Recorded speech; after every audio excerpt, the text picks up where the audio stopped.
Oh yeah, ladies and gentlemen, welcome to the 27th episode of Shot of Nostalgia, where we're doing that sweet deep dive right into 1996 of WCW, and I mean, we're hitting the tail end of things. It's bittersweet, but it's so great because we're going to war today, man. We are covering not only the previous Monday Night Nitro, but we're also going to World War III, brother. 1996, it's going to be a good one. As always, I'm good old Mike Belcaster, and you know the man with the plan. Live from the No Cell Studios, I'm also Time and Space, ring announcing at Remarkable Wrestling as we speak. It's the Ace of the Tavern, Stephen ACEFIELD. What's going on, man? I'm so happy to be doing this with you. Yeah, always, man. I'm pumped, man. This is one of my favorite pay-per-views of all time, and it doesn't get any better. And you are literally ring announcing as we speak. Yeah, we are actually. I'm an hour away from. I'm in the building.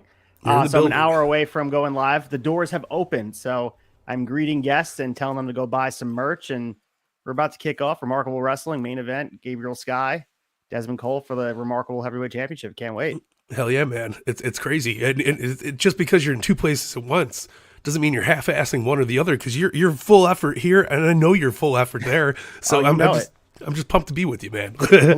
a little bit of a more bright jacket, as you guys will see in the pictures. It's Seth Rollins' a Jace. It's very bright and velvety and flowers and all that stuff. So yeah, gotta love it. A little toned down here for World War III. Hell yeah. It's We're a little somber Ted war. Turner. We have TNT has standards. Yes, damn right they do. All right, so like as you spoke about, we're going to be covering World War III, but first we got to cover the Go Home Show, the Monday Nitro, November 18th. And as we always talk about each week, we have freshly watched these two episodes, so they're in our brains. And man, it's truly a shot of nostalgia. So we recommend you guys follow along, not only with watching, maybe pop it on right now, but follow along with the results. I'll put the scrolls as usual, but we're going to go through the newsletter. We're going to be talking about a lot of good things that went down here and some big events. Like this was a really big week. Let's not bury the lead here. Eric Bischoff does turn heel, finally joins the New World Order. And you and I will get into the conversation about what that meant and the ramifications of it and what it did for the New World Order angle and was it good or bad. But were you surprised by this as a kid when this happened? Was it shocked or did you actually see this coming from a mile away? Because it seems obvious when we're watching it now. Yeah, I was totally shocked. I was like, what the hell? And at the time, all I realized Bischoff was like, I thought he was just some pipsqueak announcer. So I was like, who the hell's this guy? So like, it was like, what is he going to do? And as time went on, he revealed more and more, like he's the man behind the checkbook. He's the guy doing all the work here. So it was huge, man. It was a big deal. Retrospectively, huge deal for the NWO to get, ahead of the company in the palm of their hands, man. But yeah, man, at the time I was just like, who's this pipsqueak and why? This is the guy from the commentary table. Like, I don't give a shit about this guy. Yeah, and he was the one pulling the strings. And I think what the main event of World War III, as we'll get to, made it better for the heel turn because there was some dissension in NWO with the Giant winning the Battle Royal. There was at least some rift because you needed to have, when there's so much domination, it's hard to even think anyone could step to them. But with the Giant getting his opportunity for the championship following this, at least you had to question, is Hogan's title reign safe? And will eventually the Giant want to get his hands back on the title that he did lose to Hogan before he joined the NWO? So we're left with that question. We'll get into that in more specific, but they did a good job of fixing it because when you give these factions too much power, it makes it feel a little bit impossible for the faces to get there. And there are moments here in 1996 where it feels like the faces never get one over on the New World Order ever. I can't think of one time. So no, absolutely. Like you said, a very interesting dynamic. So I'm looking forward to getting through it, man. All right. Well, with that being said, let's get to happy hour. Let's sip our drinks and let Dave Meltzer guide us through the newsletter of November 1996.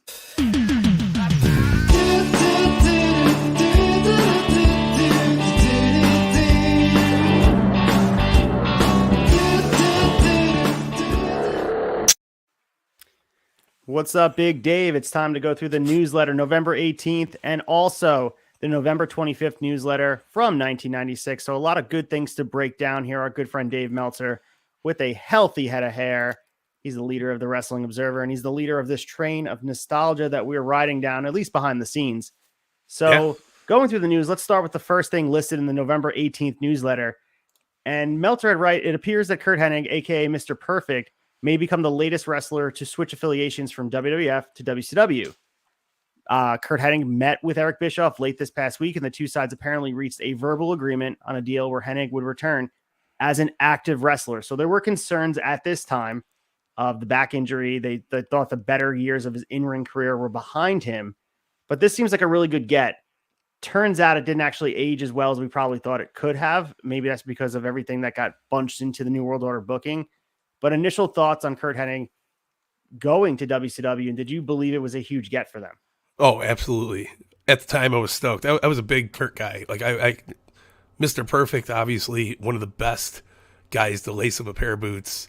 Having him in WCW was huge, and it was fun to follow along. Like I don't know, it was always something about him. He had that it factor. Really drew me in as a kid. And more so as an adult, I'm in love with Hennig's work. Like he's just one of the best ever, man. So it definitely a huge get for WCW. Yeah, and when he's in the New World Order, he's still wearing that Mr. Perfect garb. So that may be what made it feel awkward for me. And then obviously down the line, he did the rap is crap stuff. That's what I remember from his WCW run from afar. So not great. Yeah, you're doing the towel there. And to me, that's Mr. Perfect. And the early 90s, that's prime Curt Hennig in WWF, and the matches with Bret Hart go down the list. The selling that he does is better than anybody, and that's why his back was in the shape it was, because he was willing to go the extra mile in the ring. But WCW was definitely getting damaged goods. But continuing to talk about that, Titan Sports, aka WWF, is contesting the agreement, claiming an illegal letter from Jerry McDevitt. Yes, that Jerry McDevitt, who's still involved with WWF today, to WCW, that WCW is interfering with Titan's contracts. In the letter, Titan was under the assumption that Hennig would make a surprise appearance on the November 11th Nitro show and warned WCW that it would take legal action as if that was such the case. In any event, Mr. Perfect, aka Curt Hennig, would not be able to use the name Mr. Perfect since the name is a WWF creation, and WCW believed to not be planning on using Hennig so quickly due to his WWF contract. He's expected to be starting with WCW early February. This seems like this is all sort of paranoia on WWF's part because of what went down with Kevin Nash and what went down with Scott Hall. And they're worried. And obviously they have some precedent set with the court injunction that they had placed on WCW, that they ruled they couldn't use the likeness. They had to really skate in a safe way here, that they can't just use Mr. Perfect's full character. They kind of do, though, because again, you can't change a guy's face. You can't stop him from wearing a singlet. That is kind of a generic thing that a wrestler does. But there's a piece of this that kind of takes away from the Mr. Perfect thing, and there's also Curt Hennig. So where does that line end? And what guy was WCW getting? I think that was more questions than answers that they had going in. Yeah, and I think WCW did a very smooth job with it. You know, they just made it nice and simple, nothing crazy, and I mean, he did great. I remember watching him for years and years and years, and just enjoying the shit out of his WCW run. So it was good stuff. Yeah, so we will not see him in WCW for 1996, but perhaps if we revisit 1997, somewhere down the line, we'll see him here. I'm curious to see how it ages, because again, we don't really see the latter half of his career. He does come back to WWF before he ultimately passes away tragically in 2003-ish. He made the return at the 2002 Royal Rumble. He's around for there. I don't think he makes it to WrestleMania before. I think he has a lapse using drugs and was suspended. So he, never really made a huge run there, but he had a small portion of time where he may have wrestled, guys like Kurt Angle, if he would have stayed long enough, guys like Stone Cold, who was still hanging around, was before he left completely after WrestleMania 18. Taker was there. There's a lot of interesting matchups. They never quite used him in 2002 WWF, and I feel like that was a missed opportunity. Absolutely. And he tragically passed away in 2003. I felt not a career cut short necessarily, but definitely still had some gas in the tank. And I think he could have had a decent ass run if they would have booked him better in the WWE run. You know, it would have been awesome. Yeah, he looked great too. I remember him coming back at that Rumble, and he didn't look like he was any years older. Like he was just exactly the way I remember him, and he did the whole towel thing. He was around, and I'd have to look it up, I believe, for like 3 months following that, or not even, because he was at the Rumble in January. He didn't make it to WrestleMania, so that means 2 months. Like he must have been gone before No Way Out, but yeah, missed opportunity because that roster was stacked, too. Absolutely, man. I still spit my gum in the air and slap it every time I get a piece of gum in the mouth. Like you have to. It's like little things that last forever. So we'll put a bookmark in Mr. Perfect for right now, but we're going to go back to the reaction to the Stone Cold and the PILLMAN angle from WWF the week prior. And this, again, isn't WCW, but it does have ripple effects to WCW because of the reality-based programming and everybody upping the ante because the ratings war was definitely a real thing here. And what was drawing ratings was shock value. And we know that things that were popular in the late 90s, we had Howard Stern, Jerry Springer, things like that. And this shock jock era of wrestling led by Vince Russo. Vince Russo wasn't responsible for the Austin Pillman thing, but he was responsible for things very similar to this, probably based on the fact that this drew such huge ratings. So I'm going to continue what Meltzer said here. Since the angle wasn't designed to promote a current feud, and he says somewhere down the line, Pillman and Austin will probably wrestle, but that isn't going to happen until next spring at the earliest. And in actuality, took heat away from the current feud. A key transition angle in the Shawn versus Sid story was told on the same show and basically lost in the shuffle. The real sole purpose of the Pillman Austin angle was twofold: to establish Raw's new time slot and to garner ratings. It's probably succeeded in the former and did to a point the latter, although not as well as those involved in the angle would have liked. While pulling even with WCW's Nitro for a 15-minute block was a positive, had to be almost a devastating blow that in the midst of the ultimate hotshot angle for such a significant audience turnaround in the final quarter hour, where WCW went from dead even to a 0.7 ratings advantage. So for a second, they pulled ahead because people wanted to see this. So you could see there's some clamoring for this type of programming. So WWF knows they're on the right track. But we'll continue through this. But first, your initial thoughts on that angle. We touched on it last week, but this was stuff that we weren't seeing. I mean, he'll talk about stuff in the 80s that had happened that people forget about because it wasn't on national TV. It was just local programming. Yeah. But what was your initial reaction to this? I thought it was crazy. Crazy as hell. I do remember a clicker flip, hit that return button, switch over to Raw for a minute, see what the hell was going on, switch back over because it was just insane. And if my parents were watching, they would have been like, this is too much. Like, you can't watch this. So I snuck that in. It was good shit. So Meltzer continues to talk about how people were offended, and he had said some people were very offended by the angle, even to the point where Steve Beverly in the Columbus, Georgia Journal and on the Wrestling Observer hotline suggested the USA Network cancel Monday Night Raw. However, the reaction on the internet ranged from 70 to 75% in positive. And he said, we've heard in the groups of reaction wasn't nearly as positive, with some calling it the most compelling hour of wrestling television ever. Although it wasn't that compelling, the audience wouldn't have dropped as the angle went on.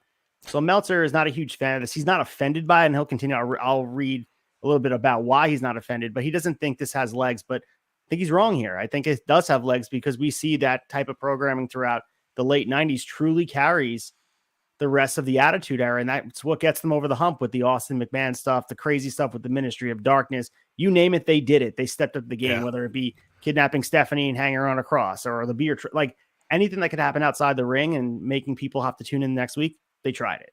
Yeah, no, absolutely. And I think this was a pivotal step into that direction. I think they've seen the success of this, and it opened up the doors for them to be a little bit more creative on storylines, for better and worse,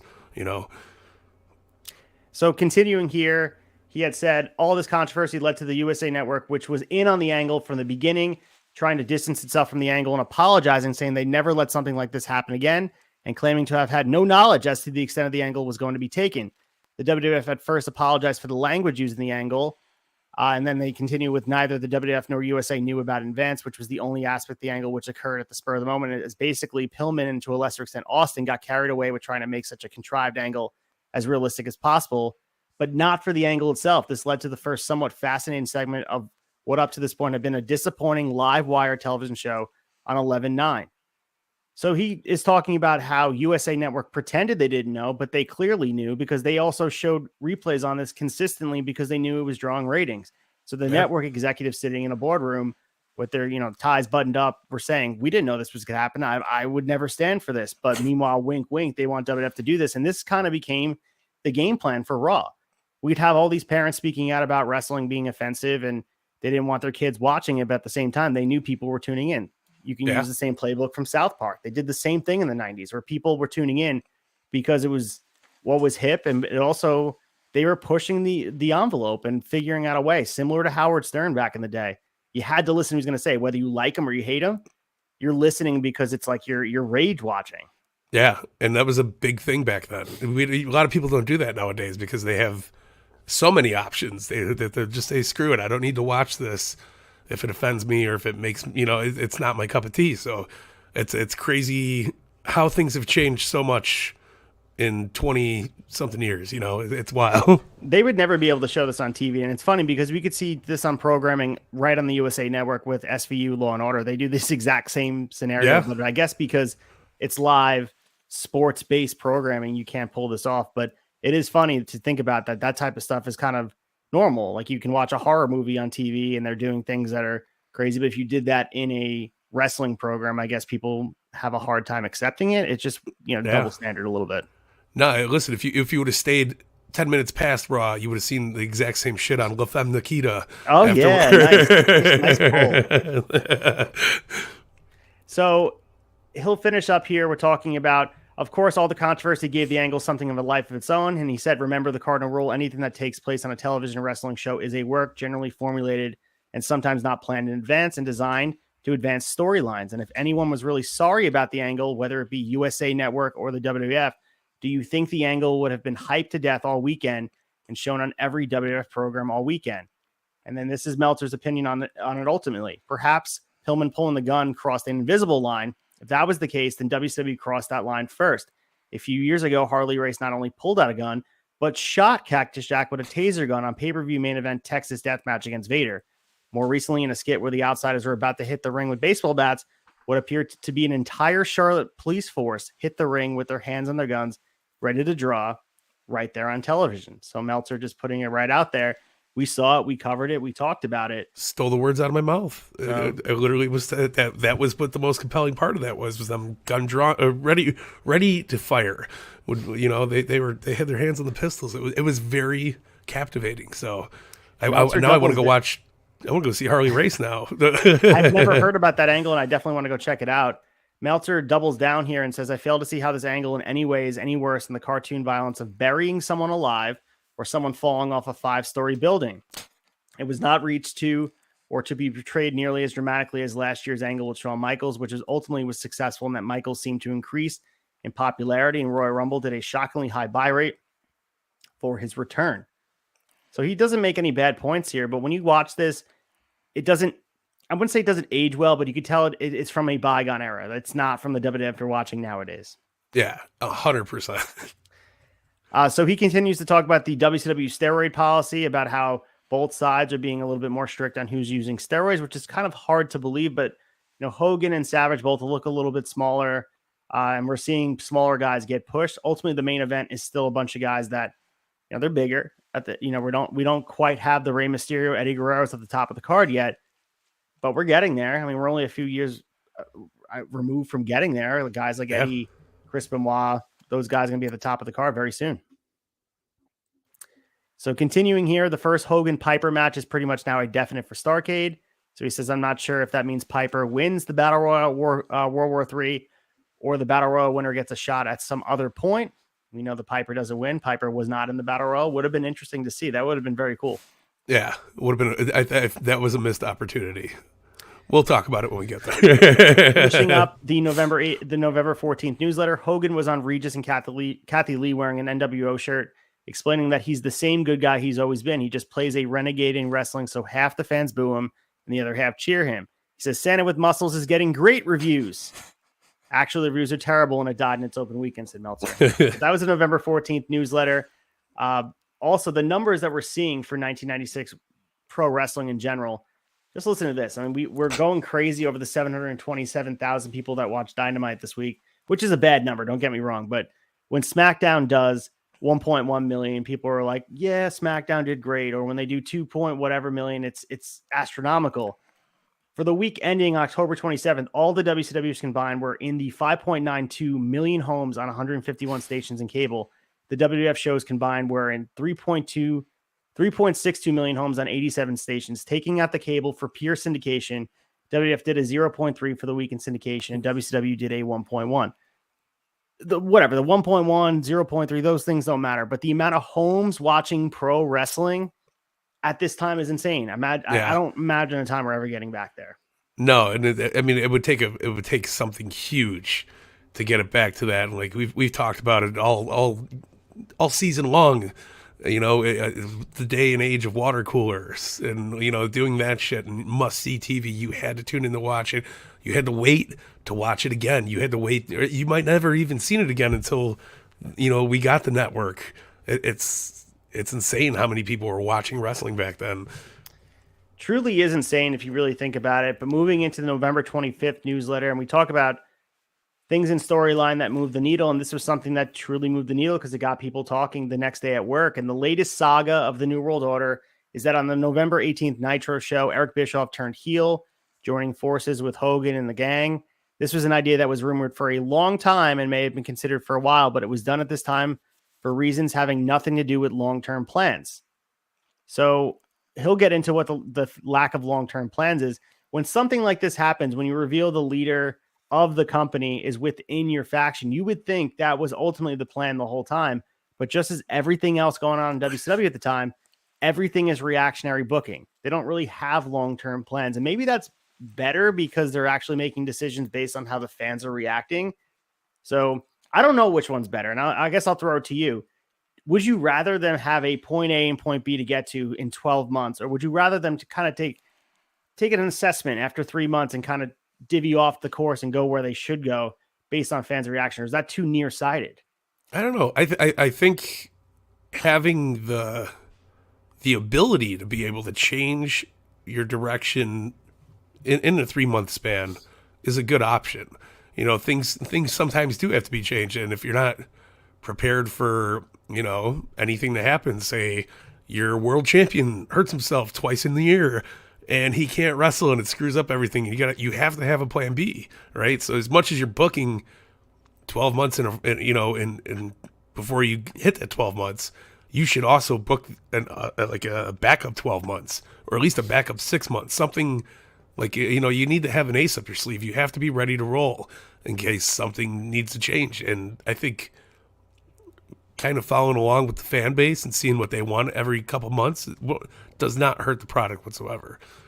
I mean, people always pine for the times where we built from, WrestleMania 4 all the way to WrestleMania 5 because you had Savage winning the title with the tournament, and you set the seeds with Hogan and Savage, and the jealousy sets in, and then you have them wrestle for the title a year later. But I think there's a lot to be said about what you're saying. To get wrestling to the popularity where it is that it reaches in the 90s, they're doing something right. Yeah, and I'm not sure if it's sustainable to the point where these ratings were going to last forever. Just because they burn bright doesn't mean they're going to burn forever. And sometimes the brightest things that burn are the ones that fleet out in the quickest amount of time. So yeah. WCW and WWF at this time, for those 3 years of time, I mean, they were the most talked about thing in pop culture. There's no replacing that. The level of stardom that these guys reach, it's hard to say that. I mean, maybe it's transcendent stars, maybe it's storytelling, maybe it's the exposure, maybe it's the fact that we have all this entertainment option, whatever it is. It's hard for me to ever say we're going to get back to that point. So yeah, no, 100%. I do agree with you though. I think there's something to be said about checking with your fan base and not divvying too far off the course and making knee-jerk reactions based on like small assessments of what people like, what people don't like. Like, WWE is the extreme. Think about Roman Reigns. They never left that course. They were like, he's the guy. I don't care if people are rejecting him. And ultimately they were right, I guess, because they were right. Like, so if they would have just divvied the course and said he's not the guy and gave up on him, who knows what would have happened. Yeah. And I mean, just because it's working now doesn't mean it was meant to be, I mean, if I'm sure during, the pandemic era of wrestling, Roman Reigns did a lot of carrying on WWE's end, but I mean, also so did Drew McIntyre and so did a lot of things. So, I mean, you have other puzzle pieces to build, you can't just rely on one thing and make it work. I mean, what's going to happen? What happens if Roman Reigns gets severely injured and can't wrestle again. You know, where's your backup? Who's your guy? Who's your next guy? You know, that's why the Attitude Era was so successful, is because they had a Rock, a Stone Cold, a Mick Foley, an Undertaker, like you had so many people, Kurt Angle, you know, like you could name names left and right. If something happened to Austin, they had the Rock to fall back on. If something happened to Rock and Austin, Kurt Angle comes up, you know, Jericho, like you could just keep going and going. But there's no harm in building up so much at the same time, as opposed to just building up the one guy. And a couple months ago, we could have said Cody's going to be the guy to take the belt off of Roman, but like, you never know. Like, is Cody going to be a successful champion? Is Cody going to be able to carry the company? Who knows? You know, it's just, there's so many variables to it all. Before we move back to Bischoff, you just kind of brought a point to my frontal lobe over here. I just think we talk so much how Tony Khan uses WCW's playbook. Maybe you should look at WWF 2001, where that roster was so stacked, so many personalities, so many stars, and it seems like everybody had something to do. They had purpose. They had reason for showing up for weekly TV, and they only had 4 hours of television a week between Raw, 2 hours, 2 hours of SmackDown, and they were able to use everybody. I don't remember, and again, this was 20 something years ago, so I don't remember hearing people being upset about their usage. It was more about how great and how stacked the locker room was. And like you said, there was an option A, B, C, D, E for main event level talent, that you had the caliber of WrestleMania, even if Stone Cold, which he did, get hurt, and you're able to, and Stone Cold eventually walks away in 2002, and they're not left for the worse. I mean, they had Lesnar and Angle, and eventually Eddie the next year was the main event. So like the wheel kept churning. It feels like with AEW, there's all this talent, but they still rely on those top guys. Like, it's still Moxley. And I'm not saying that's a bad thing. No. But I don't know. I think he needs to look at WWF 2001. I'm not saying I have the answers, but maybe they do. No, absolutely. And as a company, AEW is still young. So, I mean, the wheels might not be built yet for that. Even though the talent's there, even though whatever, maybe Tony's just not fully equipped to produce something like that yet. But hopefully, I mean, he takes a little bit of magic from that era and sprinkles it on his own roster and makes some shit happen. I mean, it would only be beneficial, absolutely. And especially with the injury rate going on nowadays. I mean, we just seen Hangman get completely knocked the fuck out. And I mean, if that could have been way more serious, and that could have been another top guy out for God knows how long, you know? So I mean, that's a good side conversation. We'll continue another time. But going back to why Bischoff turned heel, Meltzer and Jack said it was simply that the NWO hour of Nitro will be the first hour, because the theory at WCW, and we'll certainly find out if it's correct, is that people watch the shows now mainly for the New World Order. Judging from the reaction of the arenas, I'd guess it's logical assumption. So they wanted to put the New World Order head-to-head with Raw, and Eric Bischoff wants to be on the air at the same time as Vince McMahon. It's that simple, and there's nothing more to it. So when the NWO hour starts, which should be in a week or two, Bischoff and Larry Zbyszko will do that hour this week. And in the second hour, we'll have Tony Schiavone, Bobby Heenan, Mike Tenay. I mean, it seems like it should have like more behind it, but it seems like that's it. And it seemed like it was like he was the guy from the beginning. He was the brainchild. This is why I brought Hogan in. There was none of that. It was just, we want Bischoff to be on TV when Vince is there. Yeah. And it worked. Crazy. I mean, yeah. So he continues to talk about the Bischoff turn came when Roddy Piper made his Nitro debut. They had been hyping that Piper might be there the entire show. And then Bischoff still playing babyface, that the Piper wouldn't be here. And it was only a rumor. The only hint of a turn was Tenay in the first hour, asking Bischoff ever made the deal before the War Games pay-per-view to give the NWO a TV show if they won. And what he says doesn't make sense. Why would you still give them a TV show if they won? Because they don't deserve it. Why do you want them in your company? And I guess you could draw the little seeds that are being planted. You can even go back to when Bischoff's missing a couple weeks and he says no comment. There's all these things that they could have used, but they didn't. That's why I always thought it was always the long-term plan to have Bischoff be the guy. Yeah. All right. And the final thing in the newsletter before we get to, first of all, Meltzer's reaction to World War III, which we'll get to after the pay-per-view. There were talks with Randy Savage. Apparently, the two sides were far apart on terms, and no talks are going on any longer. The feeling is that Titan is so fearful of raids that they only want guys that sign for 3 to 5 year contracts. And the feeling is that Savage may help in the short run because of his name. His guarantee would be so high and they wouldn't want him on top for so long. So it makes no sense to sign him long term. So right now we still have Savage as sort of a free agent floating out there. There was a real chance he was going over to WWF. And it has me thinking, God damn, Randy Savage in WWF 1997. It seems like that would have been a really, really good fit. Yeah, would have been crazy. Absolutely crazy. He would have been the best fit out of all these guys we're talking about as far as where they go. Hogan maybe would have been cool in 97. I think it would have stunted the growth of a lot of different guys. Yeah. But I just think about we could have got Savage Shawn Michaels in a main event. You know, Savage versus Stone Cold in a big main event. It would have been crazy. Absolutely crazy. Would have been awesome. But we got to wonder what if you could do your Fig Feds and your you know, WWE 2K whatever and do that, because that's the only thing we can do to kind of play that out. Yeah. All right, you ready to get into getting our fix and talking about this Nitro and the big pay-per-view, man? I'm so ready. All right, let's do it.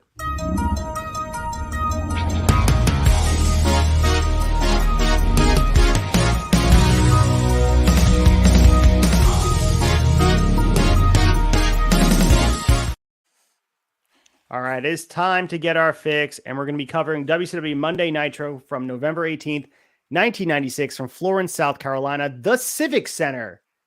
So the current WCW champs are as follow. We have our world champ is still Hogan. He won it back at Hog Wild, 8/10/96 from Sturgis. Our U.S. champ is Ric Flair. He had his surgery from James Andrews. He's out for 6 to 8 months. They haven't figured out what they're doing with the U.S. title, but maybe we'll get some answers on this Nitro. The World Tag Team Champions are the Outsiders. They won it back at Halloween Havoc. WCW World Television Champion is Lord Steven Regal. And our World Cruiserweight Champion is Dean Malenko, who also won it back at Halloween Havoc. So our champs, a nice crop of champs we have here, man. I think aside from Flair being hurt, this may be the best crop of champs we've had since we started 96. I will absolutely agree with that. I mean, this is a who's who in wrestling. This is kind of like if you're booking a fantasy fed, these are the guys I want as my champs if you look at the roster. Yeah, no, absolutely. And I mean, come on, how awesome is it that Steven Regal is still fucking on TV relevant up until this week? I mean, come on. And he had what a segment with MJF on Dynamite this week on that special Tuesday edition of Dynamite. And thank you for everyone that tuned in, watching the wrap up and talking about it. We enjoyed covering it. We'll be back at our normal time Wednesday this week, 10:30 Eastern, following Dynamite. But yeah, William Regal, Steven Regal, legendary. And, you know, Regal is still very much active in 1996 and cutting his teeth and doing his thing and making a name for himself. And his in-ring work in 1996, 1997, very underrated. And like, I only knew him, you know, early 2000s, mid 2000s, where he's in WWF, IC champion, European champion, especially Commissioner Regal. But man, there's some really good Regal stuff here in WCW. Yeah, dude could throw down, and he's still relevant and still holds up to this day. You go back and watch some of these Regal matches, you're like, man, what if it was now? It would have been so much better. You know, it would have been crazy. Oh yeah. Just imagine like William Regal versus a nice, spruce, healthy Bryan Danielson. It would just be like insane. Oh man, would have been crazy. I even think about Finley versus Bryan Danielson. Oh man, Finley. Like, yeah, Finley from here, like the really the guy we saw in that parking lot brawl with Regal all those months ago. Been crazy. So, hour number one starts. Our hosts are Tony Schiavone, Larry Zbyszko. So before there's even an intro to start, we see the aftermath of an Outsiders beatdown with chairs in hand as they interrupted a Nasty Boys and High Voltage versus Ciclope Galaxy Triangle match that occurred prior to the broadcast. And they head over to Tony and Larry Z's ringside table to tell them and everybody watching that the New World Order can make you laugh and they can also be extremely deadly. So Nash was flicking Tony on the head the whole time, annoying him. Tony trying not to laugh. He also said, "Who's laughing now, fat boy?" After they leave, Ming and Barbarian are waiting to attack them backstage, and they continue to fight. So everyone's getting into the Outsiders business. This was a chaotic opening to Monday Nitro. What did you think about this? It was nice. It's a change of pace. I mean, usually we're, quick shot of the announcers, go over what's going on and the happenings, and then we go right in the in-ring action. I feel like this was a beneficial piece, switch up the formula a little bit. And who better to do it than Kevin Nash and Scott Hall come fucking teasing, being the bullies that they are, teasing the announce team. It's the best. And like, it really sets a completely different tone for, oh, they're the bad guys. Like, no, they're the fun, cool guys that want to kick everybody's ass and take over the company. So it's awesome. Yeah, it's making the bad guys cool, and the New World Order set the tone there, and we're seeing shades of that with MJF now. We mentioned the program or the promo he did with William Regal on TV, and they talked about the email and the wanted to kill himself based on being rejected by the tryout. And there's a lot of reality based in these guys that break the rules, but also people want to cheer for them, and we're seeing that line be blurred a little bit here. And the New World Order were, point in case. I mean, this is not the only time in wrestling where a bad guy wants to get cheered. We see it all throughout the history of wrestling, but they fully accept it. The old school mentality is to not sell the shirts of these guys, but WCW said, you know what? They're going to buy the shirts. We're going to sell them. We're not going to change how they're booked. You want to buy the shirt though? We'll sell them to you. Hell yeah.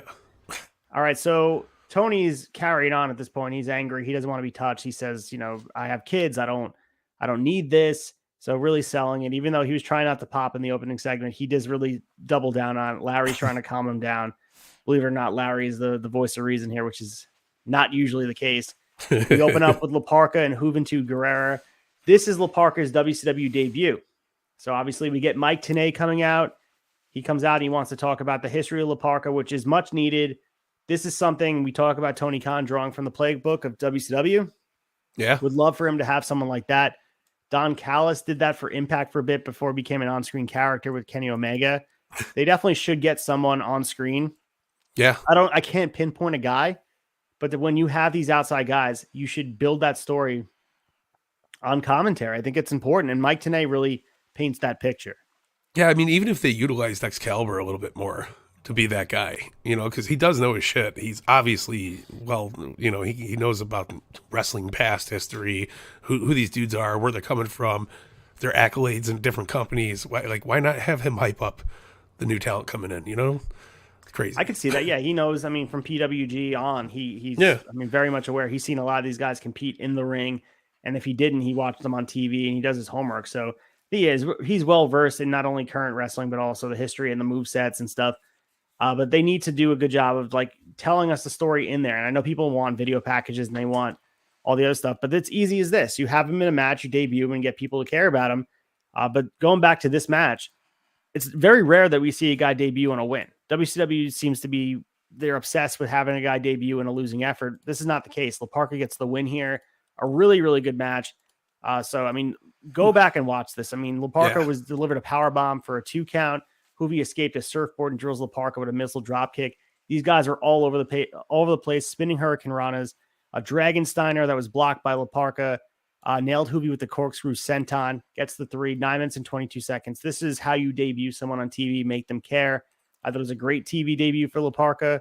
There was a lot of near falls, which I am a big fan of. I think that's how you build interest and flow into a match. And Hoovy is usually the bigger version of Luchador. He's not here. He's about the same size as La Parka. La Parka, a very underrated luchador from this era of wrestling. People always go back to thinking about guys like Rey Mysterio, guys like Ultimo Dragon, but La Parka and Psychosis don't get their just due, and I think they deserve it. Absolutely. I was always just a huge mark for La Parka. I thought he's the best, man. The dancing, coming out with the chair. Eventually, they turned him into a comedy gimmick, which I think hurt his overall in-ring presence too, because it was just he's the dude, he's the guy the skeleton guy that comes out with the chair. It's fun, it's great, but the dude could work, and this was a great showcase for him. I thought he did an amazing job in this match. Great opponent, and it's just how can you not pop for the guy? He's got that electricity coming from him. Yeah, I'm a huge lucha guy, and I love lucha style wrestling, and I don't nearly watch AAA as much as I should because of just the fact that their stories aren't as compelling, but I love the in-ring stuff. And Triple Mania, I did watch that from the past weekend, and they deliver on the show. They do deliver in big events, but on a week-to-week basis, just doesn't draw me in because the storytelling is just not as compelling. But this style of wrestling is great, and they really emphasized this in WCW, and they made it common for us, for the American fans to start to see. And before this was going on, this was something that was new to the American audience. And Eric Bischoff and Turner and everyone taking the risk on it I mean, it's adventurous. It's not something that people were used to seeing, and it's easy to say now. It draws, and it's commonplace, guys in masks, and this wasn't the case. This was a risk that they took here. So I give them some credit to really going all in, because WCW at this time has really been establishing what they are. It's the storytelling with the NWO, and it's in-ring blasting out the gate with this fast-paced action that you're not going to get anywhere else. Yeah, no, absolutely. And like I said, there's so many comparisons to AEW, obviously, but I mean, what WCW does just as good as AEW does is they know how to start off a show. They know how to get you ignited, hyped up, ready to roll. When that pyro hits, you get your first match, it's always going to be a banger for the most part, and this is no other option. Like, it's just as good as you could possibly imagine, man. So speaking of banger match, they have a video package shown to hype Ultimo Dragon as he looks to defend his newly won J Crown. At the time, the J Crown was 8 lightweight heavyweight championships from promotions around the world. One of them was the WWF Light Heavyweight Championship, and we'll talk about that in 1 second about what went on with that. So I do have some news on that. We see some clips in the J Crown tournament back on August 5th, and we go right into the match for the Cruiserweight Championship. Dean Malenko versus the J Crown champion, Ultimo Dragon. Only Dean Malenko's championships on the line. He's trying to add the Cruiserweight Championship to his 8 lightweight heavyweight championship belts. So here we are. Take the lead here. Ultimo Dragon, Dean Malenko. Oh, man. And such things that should be, this should have been like a 20-minute match. The 2 out of 3 falls. This should have been amazing. And it was great. It was fantastic. It was not a bad match by any means. But we hit that DQ at the end, and it was just like, come on, man. It was a short match. It was 4 minutes. It was so crazy, and weird rules for WCW back in the day. This was one of those odd, like, DQs. It was one of those, like, we made some bullshit over the top. Like, the tosser. Why? Like, that used to be the rule in other promotions, but in the same card, you got people being thrown over the top rope. Why is that being enforced here? Yeah, and it's just silly. But I mean, and bad. Like, maybe it was a tie-in. Like, that we have rules for shit, and World War III is going to be huge because it's a over the top rope battle royal. But maybe not, and it could have just been coincidence, But man, boo! I wanted to see these guys do barn burner, just beating the piss out of each other. But it was, for what it was a fantastic match. I mean, what else can you expect from Dean Malenko and Ultimo Dragon, right?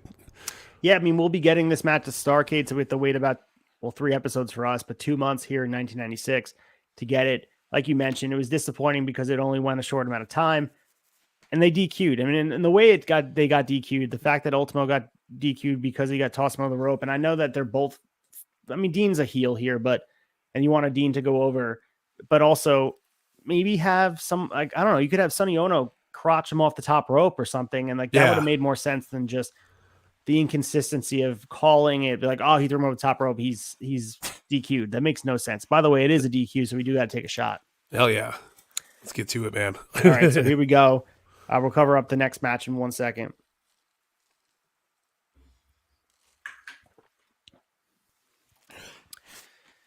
All right, so following a Saturday night commercial, they talk about the matches, which, I mean, if they had this episode, which they don't, they only have 1992, 1993 Saturday night. There's some good matches. Face of Fear versus Cyclope and Galaxy. Lord Steven Regal versus Dean Malenko. Taskmaster and Chris Jericho will be in action. Arn Anderson faces Bunkhouse Buck. Jarrett versus Mike Enos. And a match from the New World Order. So, like, a lot going on Saturday night. Very Rampage-like. Very Rampage-like. Very much so. But I mean, it was good TV. I think they're holding it off of the network because they don't want it to outshine the current day product. It's the only answer. The only answer that I can think of. Yeah, exactly. So our next match here, I mean, first we get a recap to where Sherry took a swing at Colonel Parker. So that storyline's been going on. We have the amazing French Canadians with Colonel Robert Parker defeating the American males. A lot to do about nothing here. I mean, it was a formula tag match, so it's all you need to know. They're emphasizing the problems with the American males. We're eventually going to get the split where Marcus Bagwell goes off on his own. And also we have the Colonel Parker, the sensational Sherry stuff will ultimately come to the end at World War III. So Parker does debut his French foreign look. again, not huge on this match. Jacques Rougeau, if you want to see some highlights of him, I did post only a year after this. He beats Hogan clean in Montreal, where that famous interview where they said someone said that Rougeau gave Hogan 10 grand to job to him in his hometown, as long as it wasn't filmed. Funny story, but apparently Hogan wanted to give back to the Rougeau family for everything they did to the wrestling business. That's good. And somebody filmed it. They did, and people went crazy. So check it out on my Instagram. I did post it. That's a year later. That's 1997. So I don't want to get ahead of ourselves. Match went 5 minutes and 25 seconds. Ugh. Like I said, if you watch the tag match, you've seen everything they did here. Double knockers, hot tags, backdrops, drop kicks, double team moves. Not great. Not must see TV. So going with the trend of must see TV, you have Lex Luger taking on Hugh Morris. Oh, another week, another Lex Luger match. They're pushing him huge here. Yeah, the best thing about this match was just commentary, and it wasn't even that great. I mean, we did have Sting fucking around doing his shtick. We love it. He did the baseball bat to Luger. We love that. Shoves him. Like they're really making the Sting character so ominous and so crazy. Like it's so good, and I'm loving the play here because we've had this long year with Sting and Luger doing a whole lot of nothing with those tag titles. Exactly, they were tag champs up until like 5 weeks ago at this point. Yeah, like it's crazy how night and day was. I mean, Sting was still rocking the colorful face paint, and now we're getting Crow Sting, and like I like the little teases of him coming out and screwing with Luger. It just adds a little bit of depth to the whole scenario. It's really good shit. Yeah, I mean, again, we see the torture rack. They're really building that just as much as they're building the diamond cutter as I guess the most dangerous finisher in all wrestling. The torture rack is much of the same. And I always look at the torture rack looks devastating. Like when eventually Luger beats Hogan for the title and he has him in the torture rack, looks like he's killing Hogan. Like the fact that Hogan's bending that way. So every time Luger does the torture rack, it is an impressive finisher that maybe someone should bring back. Yeah, it was my go-to backyard finisher. Always, like when we were screwing around as kids, like pick people up and just start, flexing them out, and it's the best, man. It's a good finish, very visual. So hour number 2, Eric Bischoff, Bobby Heenan, Mike Tenay take the booth. Before we get into the first match, we get a flashback to Saturday night, which is important to talk about because Tony Schiavone was meeting with Nick Patrick, that crooked referee Nick Patrick, his lawyer, Teddy Long, and Chris Jericho. Teddy says something about Jericho being able to beat Nick Patrick with one arm tied behind his back any day of the week. The Laura guy takes him up on it, and that's how we get the match for World War III. So if you ever try to remember why this match happened, why Chris Jericho wrestled Nick Patrick on pay-per-view, that's the build-up. He just said, I could beat you with one arm tied behind my back, and they did it in a Rampage commercial, but it was called a Saturday Night WCW commercial. Teddy Long throwing matches together. This is like the beginning of it. This was like the birthplace of it, man. Player, you're going to go one-on-one with the Jericho baby with his arm tied around his back. So we get Chris Jericho in action. He was wrestling Johnny Grunge in a rare singles match. So this is an odd match to me. Nick Patrick does come to ringside. Again, so 5 minutes and 22 seconds. Jericho moves and hits a missile dropkick for the 3, finishes with it.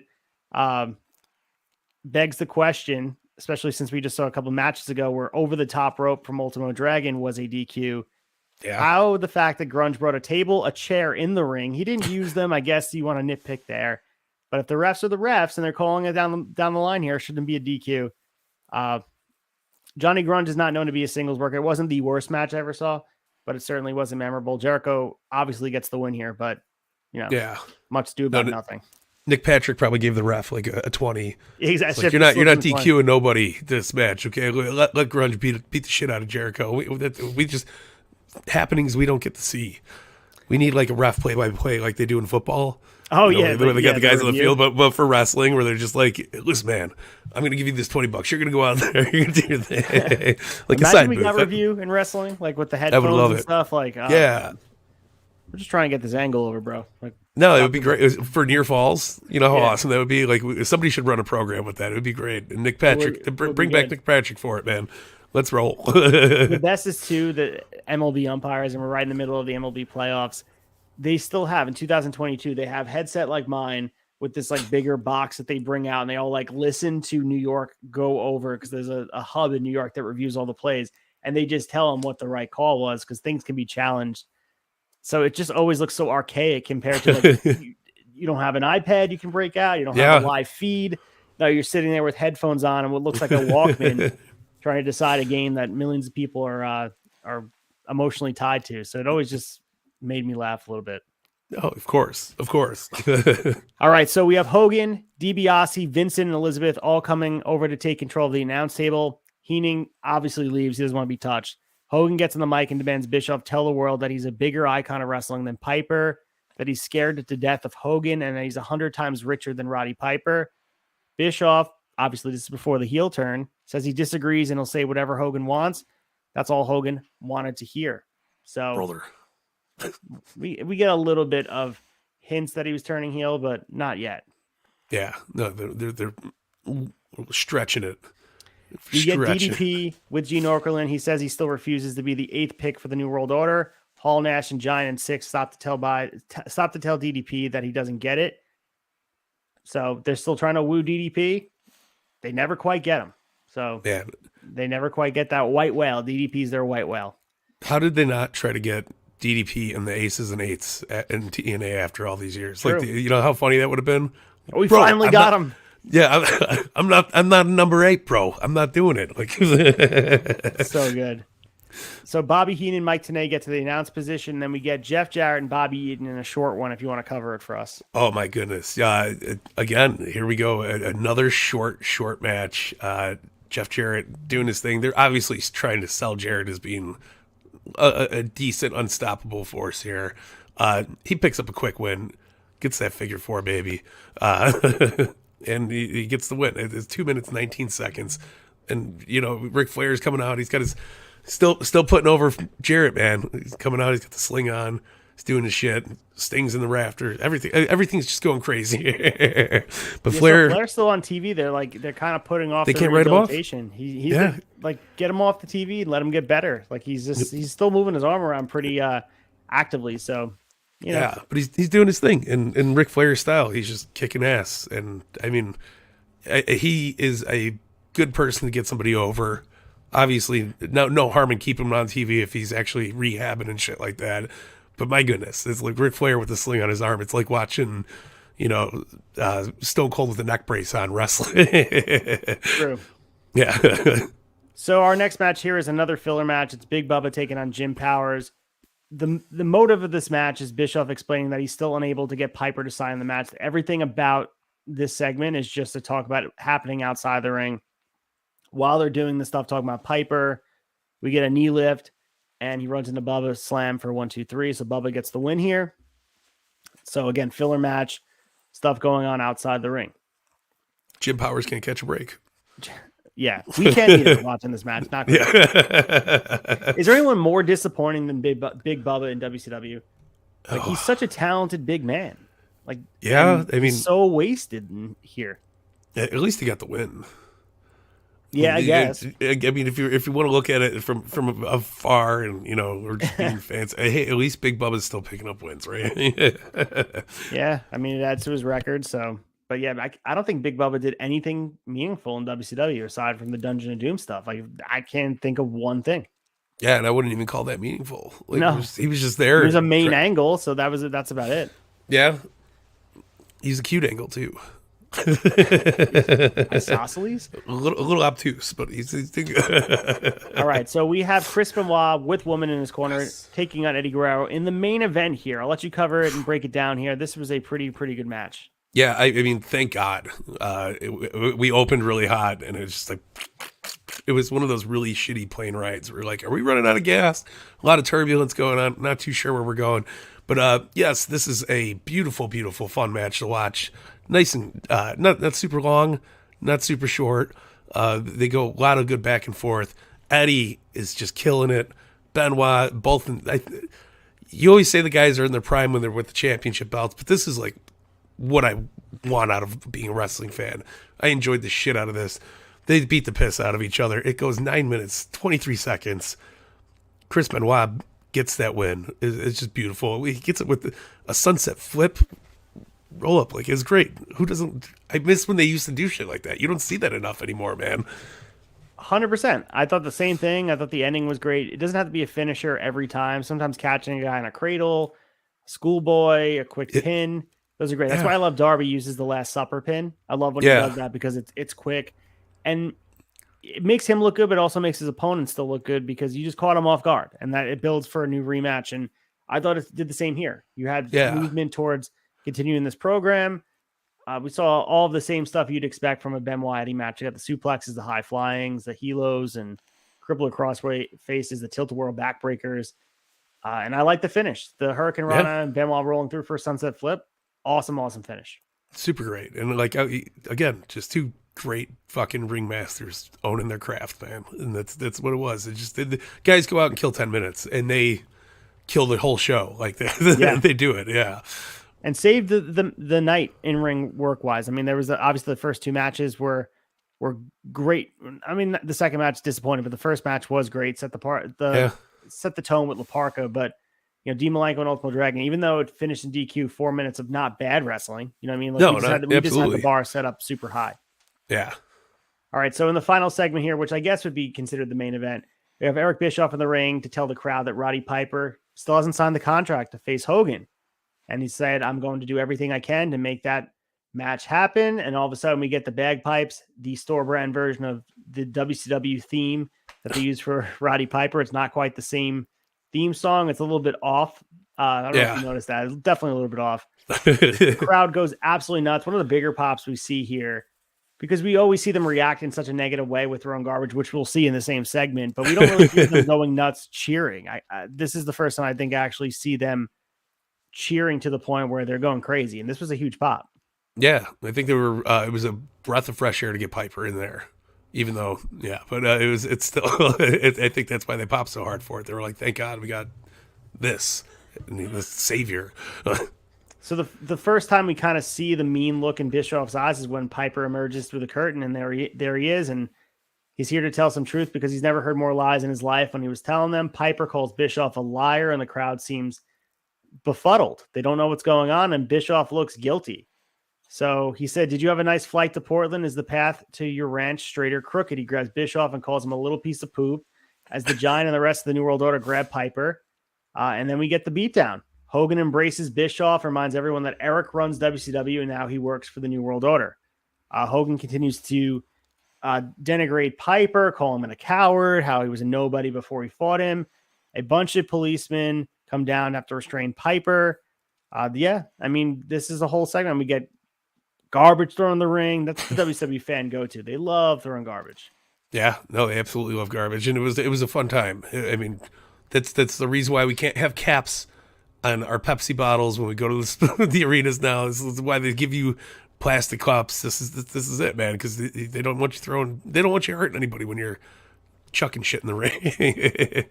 So that's how they go off the air, and it was a good way to end it. There was a couple of meaningless things going on. I mean, from the French Canadians match through, I mean, the Jericho match was okay with Johnny Grunge, but like the Jarrett Bobby Eaton thing, the Bubba Jim Powers thing, Luger Hugh Morris, you can cut all that stuff out and just watch the first two matches, the last match, and the last segment. You'd probably be good to go as far as storytelling goes. Yeah. Right, ready to roll right into World War III, brother. So they run through the card for us, and I'll read it to you before we get there. We have the 60-man Battle Royal, obviously, the World Tag Team Championship on the line, the Outsiders versus the Nasty Boys versus the Faces of Fear. We have the Giant versus Jeff Jarrett. We have the Cruiserweight Championship on the line, Malenko taking on Psychosis. Harlem Heat versus the Amazing French Canadians. And if Heat win, Sherry gets 5 minutes with Parker doing whatever he wants, or she wants, I should say. Chris Jericho versus Nick Patrick. Jericho has one hand tied on his back. And the J Crown Championship on the line. 8 championships. Ultimo Dragon versus Rey Mysterio Jr. And that's the build we have towards World War III. What was your thoughts on the build before we get into the pay-per-view? I thought it was good. I didn't think it was bad. I love the Ultimo Dragon Rey Mysterio shtick. Nick Patrick, Chris Jericho absolutely popped the shit out of me. Possibly one of my favorite undercard programs going on here, because it's just hysterical every time they're fucking, at each other's end. Harlem Heat, French Canadians, that's a big pass. It's going to be what it is. It's going to be a decent tag match, but nothing amazing, even though they're called the Amazing French Canadians. But I mean, you got Dean, Psychosis, obviously going to be fire. Giant Jeff Jarrett, Jarrett's still, I'm still in my shitty 1996. I'm not a fan of Jarrett, man. He's just not he's not getting over for me. I don't know what. You need TNA Jarrett. That's what you need. That's it. That's all I need, man. It's his world, and I love it. My world. Tag match obviously is going to be clusterfuck of fun. I'm looking forward to it because I mean you got the Outsiders, Nasty Boys, Faces of Fear, shenanigans all across the board. I love it, and obviously the reason why we're all here, 3-ring 60-man battle royal. And we'll get more into it when we get there because I got a lot of reminiscing to get out of my body, man. But it was this awesome shit. All right, well, let's do it. Let's get into World War III. It took place November 24th, 1996, Norfolk, Virginia, at the Scope. So some good memories in wrestling in Virginia. This was a hotbed of WCW wrestling. I don't know how far this is from West Virginia. I'm assuming it's miles and miles, but I wonder if the Too Bad Chad's considered going. I would hope so. Like, come on, Mom. Come on, Dad. Buy us tickets. Let's go. Let's go to the show. We want to go see it. Yeah, because the length between Virginia and West Virginia, it's a significant. I mean, that's a long drive, right? Yeah. That's just the Northeast of me speaking, right? Yeah. No, absolutely. I would assume so. I mean, are we talking Long Island to Jersey length? Are we talking from like New York to Pennsylvania length? What are we talking? These are hard hitting questions. Yeah. I have no idea myself. I'm not sure. I haven't drove too much on the East. I'm usually, Midwest kind of guy. I like to hang out in my little bubble. I mean, we usually drive to Colorado. It's like a 20-hour ride with kids. Too much. So Tyson, I know you're in the chat. I want you to Google map Norfolk, Virginia to Charleston, West Virginia. Tell me how long it is. Give me the hours. Yeah. All right. With that being said, our hosts, Tony Schiavone, Bobby Heenan, Dusty Rhodes, lead us right into, you guys can see them on the screen. They're on those big screens here. I have a nice picture of them. We open up J Crown Championship, Ultimo Dragon taking on Rey Mysterio. So for those unaware, before I let Mike Belcaster break this match down, the J Crown is 8 lightweight, heavyweight championships combined from the promotions all around the world. The funny part is, and possibly the most annoying for the champions, that they carry all of those 8 titles instead of having just one belt to represent the belts. So the J Crown Championship was short-lived when obviously WWF realized they took sort of an account of all their belts and they said, our light heavyweight championship belt is on TV.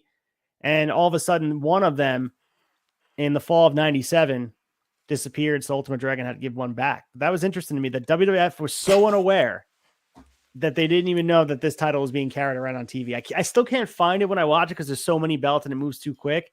Yeah. But yeah, it's there apparently.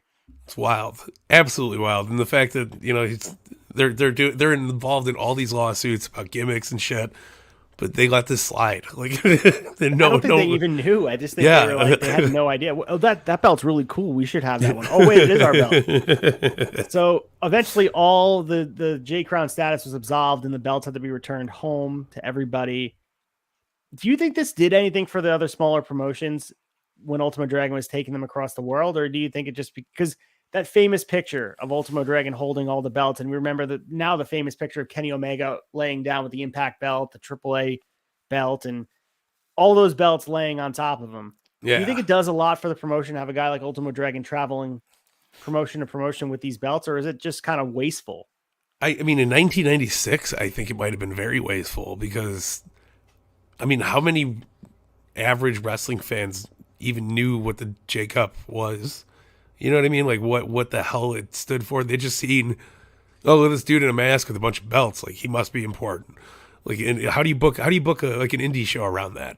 You can put this guy. Dragon's losing, right? Yeah, but like, how are you gonna be like, you put a flyer out that's got a guy standing there with like 10 belts? Like if I seen that, I'd be like, what the fuck is this bullshit? Like Jim Cornette style. Like what is this fucking this mud show bullshit going on? Why does this guy have 8 belts? Makes no goddamn sense.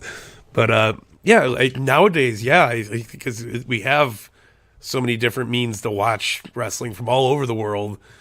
I think nowadays this would be a very awesome AEW thing to do. Like, yeah, bring the J fucking Cup champion out and like have him defend his shit on Rampage, and people would be like, hell yeah, let's watch Rampage this week. It's gonna be good. And some people would react in a similar way, saying, who the hell cares about the J Crown belts? You know, like, yeah.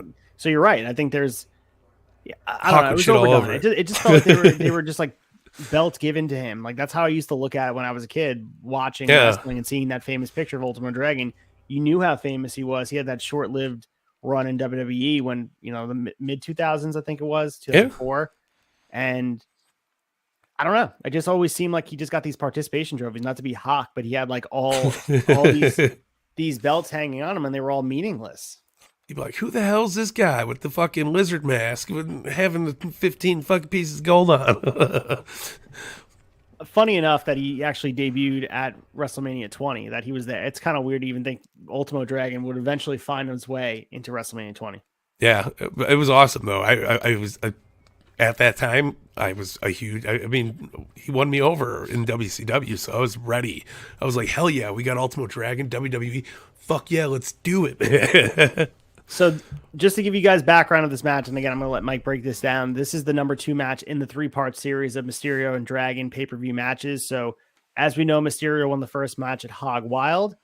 This was Dragon's debut in WCW. And now that he's got a boost of confidence in winning all those belts, maybe he can pick a win up here. So we have Ray kind of down on his luck. He lost the Cruiserweight Championship 3 weeks ago or 4 weeks ago at Halloween Havoc. So let's get to the match. Tell me about what went on here and what was your favorite spots of it. And, you know, because this was a fucking fun match. Yeah, no, I mean, come on. This is again, kicking off the show the best way possible. You got probably 2 of the best guys on the card just going at each other. One of my favorite Ultimo Dragon matches, definitely going with that because this was a fucking barn burner. But it's everything you would possibly expect from a Dean Malenko Ultimo Dragon match. Like, these guys are hitting Germans. They're fucking, there's Dragon Steiners, there's Lager Bombs, there's Hurricane Ranas, it's Springboard Hurricane Ranas. It's everything that you could possibly absolutely want. And they gave it time. They let it breathe. It was 13 minutes. And it was beautiful, man. I love, my favorite part of it was the ending of it, where Dragon catches him in the midair bounce and just slams him into a power bomb and hits that 1, 2, 3. Oh my God. Like, it's watching poetry happen in the ring. And that's what Dean Malenko does. And that's what Ultimo Dragon does, especially when you put them together. Easily, possibly one of the best matches we've covered on our whole Shot of Nostalgia run. Yeah, I mean, Ray delivering the springboard sunset flip for the 2 count. I thought it was over. Then the cartwheel into a spinning Hurricane Rana gets another 2 count. I mean, Dragon comes back with the Dragon suplex. They go back and forth. So many near falls, SummerSlam planches. I mean, this is Ultimo Dragon at his prime. And I don't think a lot of people aren't familiar with Ultimo Dragon, but when him and Ray are in there doing their thing, it's unbelievable. And Rey Mysterio, longevity, it can't be discounted. I think Ultimo, no. I don't know if he still wrestles at this point, but I think he does. I just seen something that he was like, I want to do an AEW run so I could end my career against Jericho. Which would be like, awesome. Yeah, and I apologize. I said Dean Malenko like 8 times. I met Rey Mysterio. No, I know you met Rey Mysterio, but like, you mentioned Dean at the end here, where he wants to challenge for the Cruiserweight Championship, and he wants to add 9 belts to his collection. This would be ridiculous. So we are going to eventually get that match. We ultimately know that he's not going to get the Cruiserweight Championship from Malenko, but he's a champ. He's a glutton. He wants all the belts. So this was, again, friggin' awesome. Go back and watch this. This is how you open a pay-per-view, and this is how you set the tone for the in-ring work. Ultimo Dragon is just beyond words, and Rey Mysterio, same thing. I mean, the beat goes on. Rey Mysterio continues to impress on a weekly, nightly basis, and it feels like he steps it up even further on pay-per-view. 100%. And again, like, just innovative wrestling for the time. Like, you were seeing shit that, again, holds up to this day, something you would see open up a AEW pay-per-view. And this will probably hold up and outshine half of the matches that we've seen this year. Just crazy. Yeah, absolutely. And I would love to do a show, and I know we don't have anything planned like that, to break down our favorite matches of 1996. Maybe we'll do a certain segment on the last episode. I know we have a lot to cover, but maybe we'll, I don't know, do like a little eulogy to 1996 and say goodbye to it. I just want to put together a list. Maybe we'll even just post it just to have our top 10 favorite matches of 96. And I'm curious where this lands, because it's recency bias. It's only going to be 4 weeks removed, but this Damn, I'm partial to a lot of D Malenko's work throughout the year, but this match, even though he's not involved in, this match was great. No, I'm just gonna give a huge trophy out to the cruiserweight division this year because it 100%. Possibly one of the most fun, enjoyable things to go back and rewatch, and again holds up and outshines a lot of the wrestling we see today. Unbelievable stuff, and it's just crazy that it's Eddie, it's Dean, it's Benoit, it's Ray, it's you got Ultimo Dragon, you got La Parka.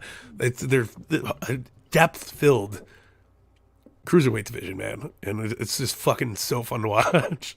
Yeah, top to bottom, just absolutely unreal, and then the fact that you have guys like La Parka to be the sprinkles on top of the sundae, that just tops it off. Where, I mean, what can you ask for? It just sets the tone, and it's something different. It's definitely something WWF is not giving them at the time, and something they can't compete with. They try to mid-2000s, but that's when WCW's gone. Yeah, and how can you compete with yourself? You can't. It just doesn't work. So after this match, we have DDP in the back with Mean Gene Okerlund. He avoids Gene's question about whether or not he's going to do anything with Eric Bischoff since he's his next door neighbor. So they're definitely talking about this, and this was included on Saturday night, that Eric Bischoff lives behind DDP. So I don't Technically know. not a neighbor. Yeah, I don't call the people that live behind me my neighbors. Like this was weird, but yeah, I don't know. I think there's something to the story they're trying to tell here that I guess maybe, I don't know, Bischoff now in the NWO can be someone that DDP can rely on, and maybe now he's going to join the New World Order. We know that doesn't happen, but they're trying to create some doubt for us. They're trying. So take the lead in the next match. You have Chris Jericho taking on that dastardly Nick Patrick. Fucking Kenny Powers is in all his glory, man. This I'm not a big fan of gimmick matches either, but this tickled me so much. I had a blast watching it. Super fun too. I mean, come on, you got Nick Patrick overselling everything, just flopping around the ring, not like doing great wrestling, but very entertaining shit. And very, very entertaining shit. And, I love.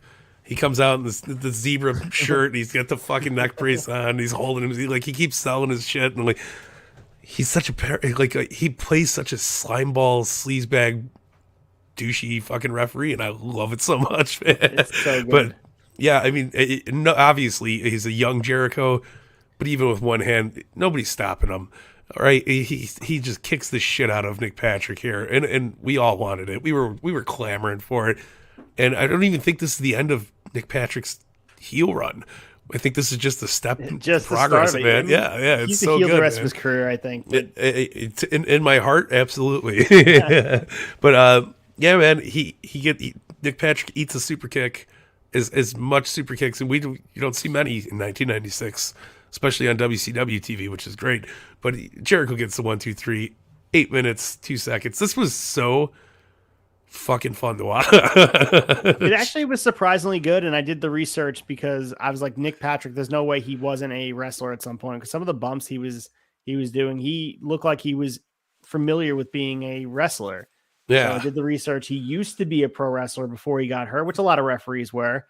I mean, I know that was 15 years ago, but he actually looked legitimately comfortable in the ring. And I know you can he's playing the pussy heel here and trying to run away from Jericho, but it was not bad. I mean, like you said, it was fun, and it was satisfying to see Patrick finally get punched in the face. And yeah. And it was something satisfying about seeing this referee that's been causing havoc, and Jericho gets his comeuppance on him. I kind of liked it. I mean, him bumping and getting knocked around for 5 minutes, I'd sign up for it. Yeah, and my other thing that I took away from this is this is Jericho's first big program in WCW. Like this is he got mic time. You know, he got to talk shit to Nick Patrick throughout the weeks building up to it, and there was a good payoff. Like it was a fun little feud that they had. I love it. It was really, really good. Do you think there's something to be said though about, I don't know, I didn't think about this until I read about it. People were upset because refs get bumped into, and when ref bumps happen, they're out. Like they get bumped into with like a shoulder and they're out for 5 minutes and you can't revive them. And WCW doesn't give a shit about that. They're just trying to tell a funny story here.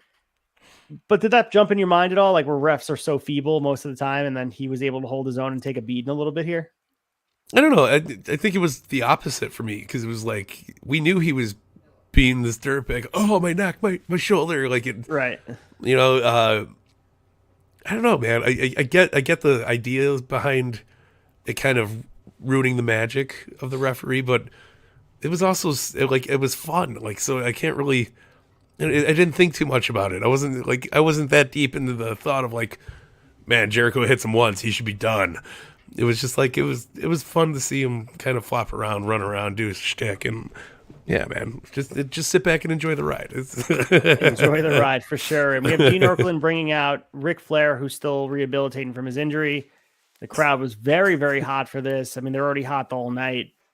He just continues to say that, you know, I'm coming back stronger than ever, just keeping him on their minds. And we move right into Giant versus Jeff Jarrett. So Giant is wearing the U.S. belt to the ring.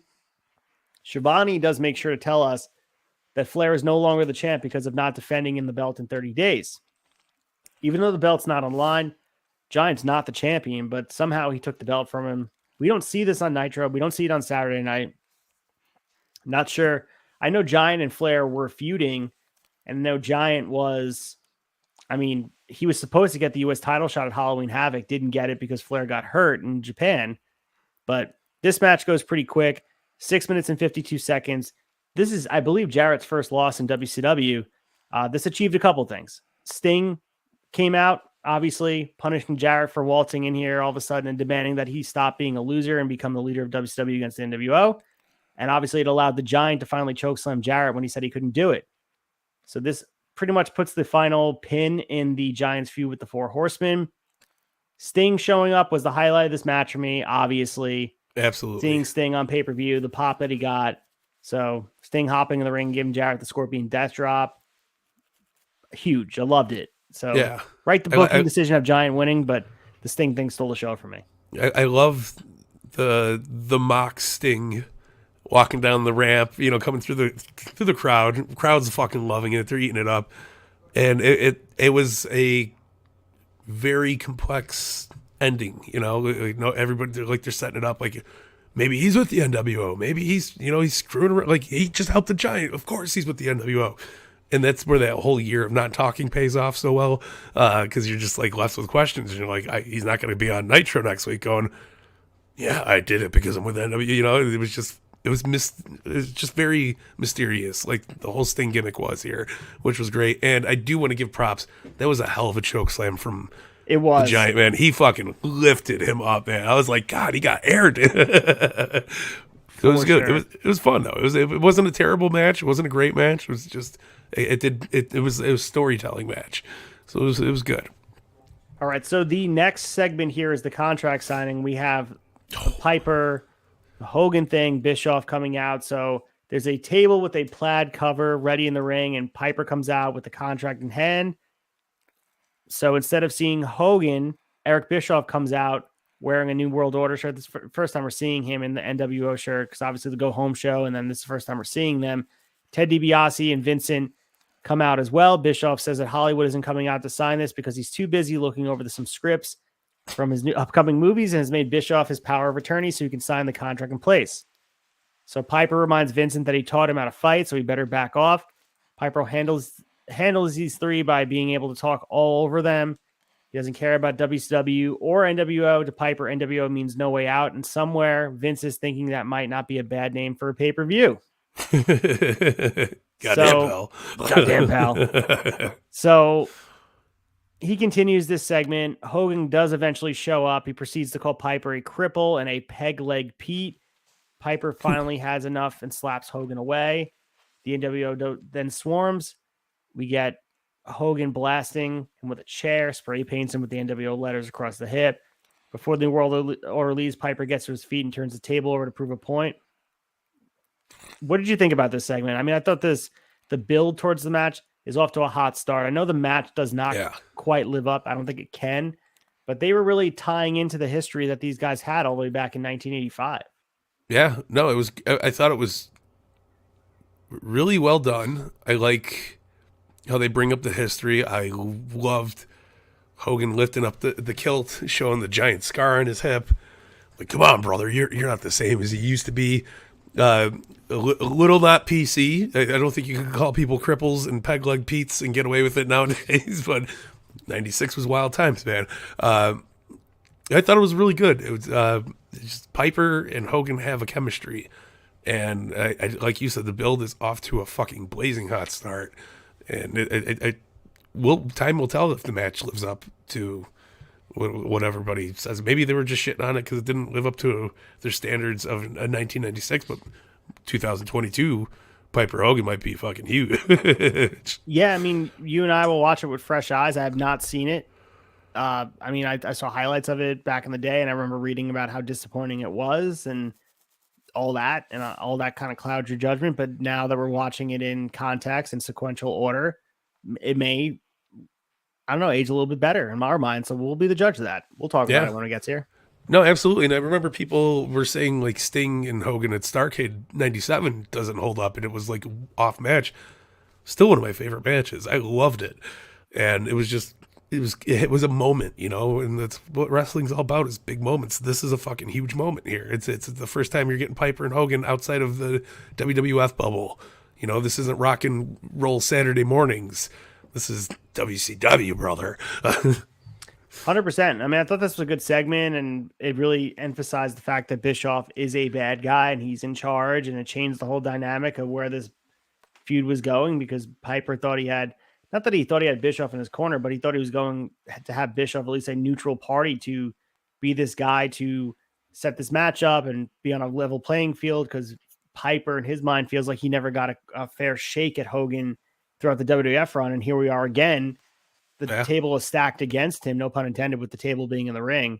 So there's a lot to pull apart here, and I think it's good. It's a lot of good stuff to pull apart. So I am looking forward to the build. You know, we're building the match without Piper on Nitro on a consistent basis, so that's also part of it as well. Yeah, and look how easy it is to build a pay-per-view a couple months out. They're doing it before the pay-per-view starts, like or the previous pay-per-view. Like it's just not hard shit to do. Yeah, and the next match here, Harlem Heat taking on the Amazing French Canadians. Take the lead here. I know that if Harlem Heat win, Sherry gets 5 minutes alone with Colonel Rob Parker to do whatever she wants. So they're like alluding that it's going to be like sexual, I guess, and then it obviously turns into what it turns into. We'll talk about it in a sec. Yeah, the match itself, I mean, I am so far removed from the Colonel Parker Sister Sherry gimmick. I'm like beyond done. Like it's worse than, it's got more go away heat than Z-Dog or whatever the hell they call it. But yeah, man, it's not a bad match. Tagging back and forth, good stuff. French Canadians, not bad. But nobody's taking down Harlem Heat at this era, especially the French Canadians. So they hit them with the Harlem Hangover, the Houston Hangover, if you guys aren't familiar, and you know they get the 1, 2, 3. Just weird. So Sherry does get her alone time at Parker, and she beats him to the back after about a minute or two, and that was it. Like Parker loved it. Yeah. So stipulation of the match doesn't really live up, and I always think about stipulations; they have to live up, and this definitely. And again, whatever. This is a very side story, not the major story. Yeah, but. This is like a side story. Yeah, it's a side quest. It's like a video game where you're like clicking around and like you got stuck in like a talking sequence with a character, and they also need to do the mission. It's one of those missions that you don't have to complete to get the 100%, though. It's just there. Exactly. Like, yeah. Exactly. All right. So before we get to the next match, so we get Tony Schiavone is crying, laughing about this Colonel Parker thing. He thought it was funny as hell, and he must. I know that on What Happened When they do cover this as well, so I am curious to see what he still thinks of it today. Just as I'm curious about how Chris Jericho talks about the Nick Patrick program, I want to go back and see if I can find any shoot interviews. I'm sure there's something. I wonder what his opinion on it is to this day. That's a good one. Where the hell is Nick Patrick, by the way? We need more. We need. Where's his podcast? Where's counting to the 3 with Nick Patrick, hosted by Conrad Thompson? Exactly. Oh, you're listening to Crooked Ref with Conrad Thompson and Nick Patrick. Brought to you by. whatever. Behind the stripes with Nick Patch. Behind the neck brace. Yeah. All right, so we have the WCW Cruiserweight Championship on the line. Psychosis getting a shot at Dean Malenko. You wanted to talk about Dean Malenko so bad. Here's your chance. Yeah, and again, Cruiserweight, as the whole division is just on fucking fire, and this is no exception, man. This is such a fucking fun match to watch. You're getting your typical badass Dean Malenko. You're getting your Psychosis is off the charts. I think Psychosis is so fucking underrated, especially this era, and he continues all the way through '97. Dude is just a fucking champ, and yeah, man, you pair him up with Dean Malenko. These dudes beat the piss out of each other. Lots of good stuff. Spectacular guillotine leg drop with a near fall from Psychosis, man. I love it so much.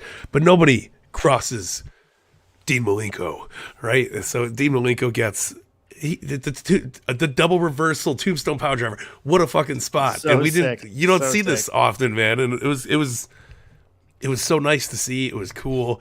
But Malenko gets that beautiful rolling clutch into the bridge, and nobody builds a better bridge than Dean Malenko, especially in 1996 with the 1-2-3. Look at the time they gave this. 15 minutes, nearly 15 minutes. So close, but it was so fun, man. Yeah, I mean, the near falls you mentioned, they were what made the match. And I think that's the formula for these fast-paced matches, to have these finishes.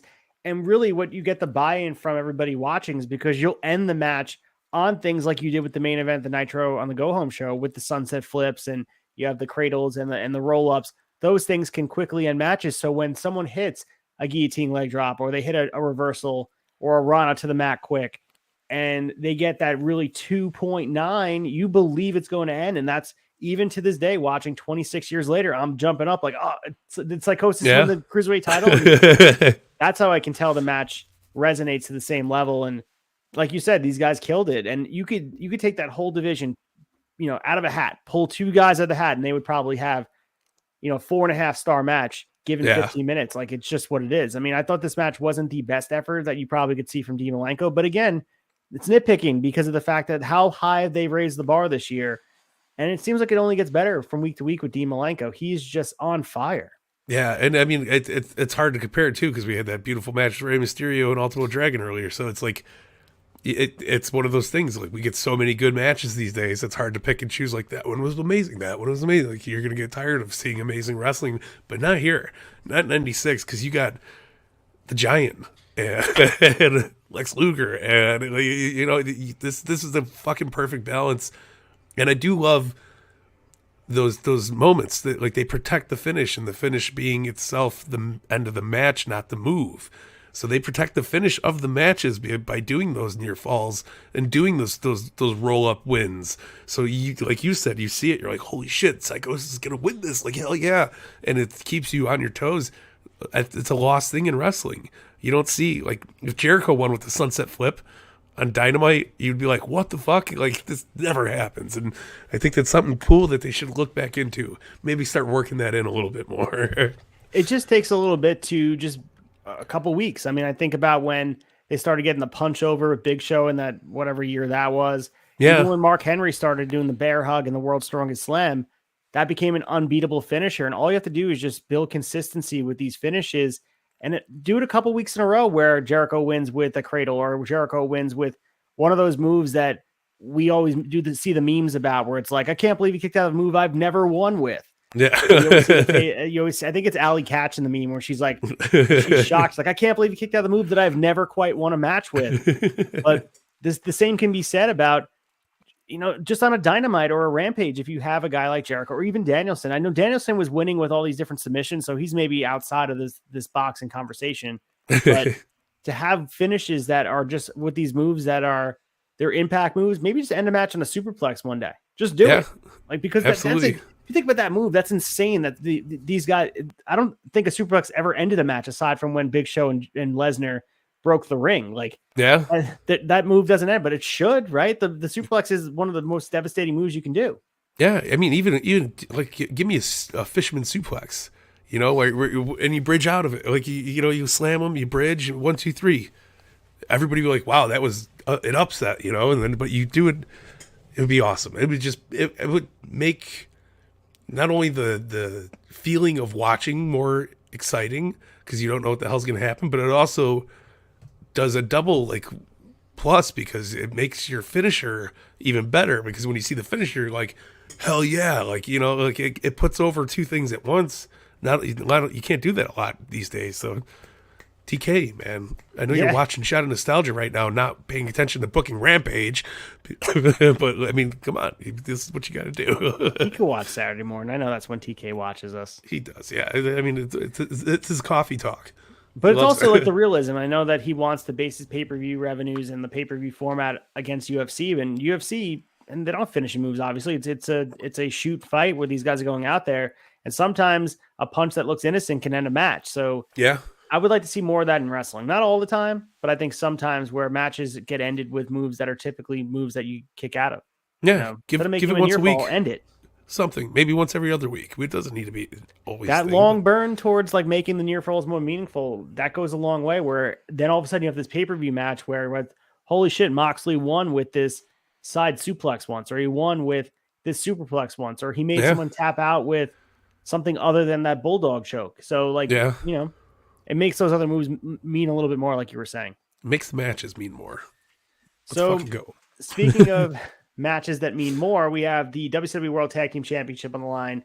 We have the Nasty Boys, the Face of Fear, and of course, the defending champions, the Outsiders, Kevin Nash and Scott Hall. And by the way, yesterday was Scott Hall's birthday, so shout out to Scott Hall. And our thoughts are with Kevin Nash's family, with the devastating news with the death of his son. That was terrible news and heartbreaking. I mean, heartbreaking news, and our thoughts are with them because that is just it broke my heart to read that. My stomach sunk reading all that stuff. And 26 years young, man, that is terrible news. It's sickening. It's absolutely. There's no words for it. No, big hugs to Big Kev. So this is the final pay-per-view in WCW for the Nasty Boys. This is the last time we see them. That's it. Big round of applause. Knobs, though, would wrestle on his own later in WCW, but this is definitely the end for Jerry Sags. We never see them as a team again in WCW. Thank so God. just so you know, just putting it I'm happy. Sliding that bookmark in there, letting that book collect dust on the shelf. That makes this match the best match of the pay-per-view.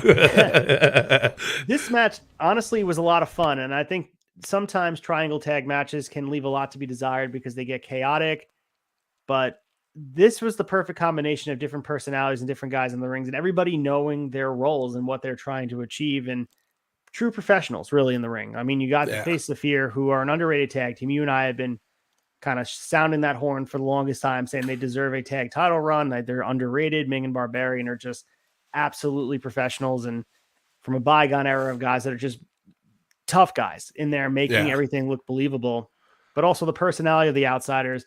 And even the Nasty Boys pulled their weight here, and it's kind of sad because it's the end of them, and they finally did something to oppress us, and they go on a high note, like George Costanza makes everybody laugh and leaves the room. This was like I felt like with the Nasty Boys. Yeah, no, it's weird because like isn't it always like that? Like right when you get the best out of something, it's got to go away. But I mean, for that being the best, it wasn't worth keeping them around, so I'm okay with it. True. So we get the finish here. Nash has the jackknife powerbomb. So like I said, I mean, 16 minutes and 11 seconds. It was a little long, but this felt like enough of a formula that it made sense. It didn't feel messy. It felt like a legitimate fight. I mean, the Outsiders proved to be the smartest in this match, and I think that was really the story they're trying to drive home, that even though these other guys were tougher than them, bigger than them, not bigger because Kevin Nash and Scott Hall are big, but in a way like wider and just kind of menacing, they were the smartest guys in the ring, and they figured out a way to get the job done against all odds. And I think booking-wise, kayfabe-wise, I think the Outsiders earned a lot of respect from the fans. Yeah, no, there was a lot of fun spots with the Outsiders throughout this match. I loved when they both got tagged in at the same time. Yeah. And like they were like, they chase off the guys on the apron, and Nash is just like, yo, pin me. Like typical Kevin Nash shit too. He's like, just get it done. Like, again, these guys are proving how much of a commodity they are. They are not only badass guys, they're not just the bad guys. They're funny. They could work. They make in-ring stuff interesting by their mannerisms, by the way they do work. Like it's awesome, man. And Kevin Nash to this day has one of the nastiest fucking power bombs I've ever seen. I love when he just flips guys up and lets them drop from in the air. Like you're like, wow, like you really did that shit, man. Like it's awesome. Nobody who does it anymore. It is unbelievable. So yeah, this was actually a very fun triangle tag match, and I love the rule where you can tag in, you know, both two of the guys from the same team and watch them do the shit. And it was fun. It was really good. Yeah, I agree with you completely, and I wasn't expecting to be as thoroughly entertained as I was with this match. I expected to kind of be like, all right, let's get to the main event. But yeah, when it ended, I was like, I can't believe that went 16 minutes and 11 seconds. Yeah, it was good. With that being said, let's move to the 60-man battle royal. So I have all the names and participants listed here. I can read them off to you. We have Luger, Eddie Guerrero, the Boston Bad Boy, Tony Rumble, Diamond Dallas Page, Chaos, Rage, M. Wall Street, Marcus Bagwell, Scotty Riggs, Sergeant Craig Pittman, Booker T, Stevie Ray, Big Bubba, Hugh Morris, Conan, Ron Studd, Lord Steven Regal, La Parka, Pez, Watley, Steve McMichael, Disco Inferno, Renegade, Joe Gomez, Ming, Barbarian, Bunkhouse Buck, Arn Anderson, Johnny Grunt, Ciclope. Let's put a bookmark in there. Any of those guys that you could see winning aside from Lex Luger that I just read? No. 60 DDP. Man, there's a lot to be desired when you have 60 guys, but they had to really reach for some of these guys. Like, who the fuck is the Boston Bad Boy Tony Rumble? Yeah, Galaxy. Well, Galaxy, at least we saw on Saturday night. Like, True. they show highlights of him. But yeah, it's just definitely filler talent, you know, and what you need. You can't do a 60-man battle royal and just let shit happen. Like you just gotta bring in some indie talent and see what happens. So we get 6: Galaxy, Scott Hall, Kevin Nash, The Giant, Scott Norton, Ultimo Dragon, Jimmy Graffiti, love Jimmy Graffiti, Mike Enos, Rey Mysterio Jr., Roadblock, Ice Train, Jack Boot, Jim Duggan, Chris Benoit, Hoovy, Jacques Rougeau, Carl Ouellette, Prince Ikea, Dean Malenko, Jarrett, Bobby Eaton, Jim Powers, David Taylor, who's the first time we're seeing him in a bit, Chris Jericho, Alex Wright, Mark Starr, Jerry Lynn, Mr. JL, Volano the Fourth, Rick Steiner, and Kevin Sullivan. So there are 60 guys. Seems like there's probably 5 guys that can legitimately win this match. Probably Luger, the Giant, maybe Nash and Hall. I guess I wouldn't be shocked if a guy like, I would be, Arn Anderson. DDP would be a good, DDP would have been good, yeah. Yeah. So, I mean, there were some guys. Benoit, I guess, he was being pushed a little bit. So there were some guys that possibly could have won. I mean, could you imagine if they pulled the trigger on somebody like super young here, like a Guerrero? Imagine if Guerrero Why not, won. though? Like, it's not like they get a WrestleMania main event or a Starrcade main event. It's just a title shot to be had later. Yeah, but I mean, there's a list of names here. Yeah, I mean, you could, besides NWO, who do you really have here? You know, you got Lex Luger and DDP. I don't know who else would be in the league here. You can't. Yeah, Mr. JL all day long. Hell yeah. Shout out to that tombstone all the way on the ramp. And who would know the build was starting here, Chris Jericho and Mr. JL in the same match. Damn right, man. All right, so you said you wanted to wax poetic, get through the nostalgia. You want to take us through some of these spots in the 60-man battle royal that really impressed you and some storylines that just caught your eye? Yeah, you know what? It's the lore of having 3 rings with 6 announcers, 60 guys in the ring. It's a clusterfuck, right? It really is, but it just holds a special place in my heart.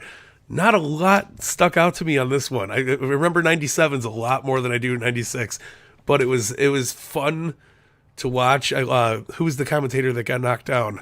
That they kept like, we need a medical team out here for. Exactly. It was great. Like, it was funny, but there was just silly shit like that. Really hard to keep attention on the action. I know, we had Kevin Sullivan running around in the stands at one point, but it was just like it's a clusterfuck to watch. This is what I mean. I think AEW does a really good job with camera work when they got the 2 rings out for blood and guts. This, you could tell, they like this, the 3 picture-in-pictures. How are you watching half of this shit? Exactly. Especially on an old CRT TV, The box where we turn it on, you hear that hum, the zzz, and like nobody had a bigger TV. Nobody had more than a fucking like 30-inch back in the day, because those were like $10,000, and people were just like, it's ridiculous, but super fun. I'm all about getting down to the end. We got the NWO, we got Lex Luger. They are literally at each other's end. You don't know what to think, right? You're just like, shit, some stuff's gonna go on. You see Hall get thrown out. You get to see Six get thrown out. It comes down, what is it, Nash, the Giant, and Luger. And you see the Giant kind of switch a little bit. He eliminates Lex and Nash at the same time, gets his title shot. I mean, and I give WCW mad props for a 60-man battle royal for it only being 28 minutes. I was going to say the same thing. Yeah. Miraculous, man. We've seen Rumbles go hour, like. Yeah, I mean, Rey Mysterio stayed in for an hour and 3 minutes in 2006 when he won. Yeah, and like this was, I mean, you get the Giant, it adds really good story to the NWO part. Like, what's going to happen, 96 Mike freaking out. I'm like, holy shit, the Giant's going to challenge Hogan. And like, you get that markiness going on. How good would it be? It would be awesome. But it was cool to see just the whole experiment. Like, I love the three rings, man.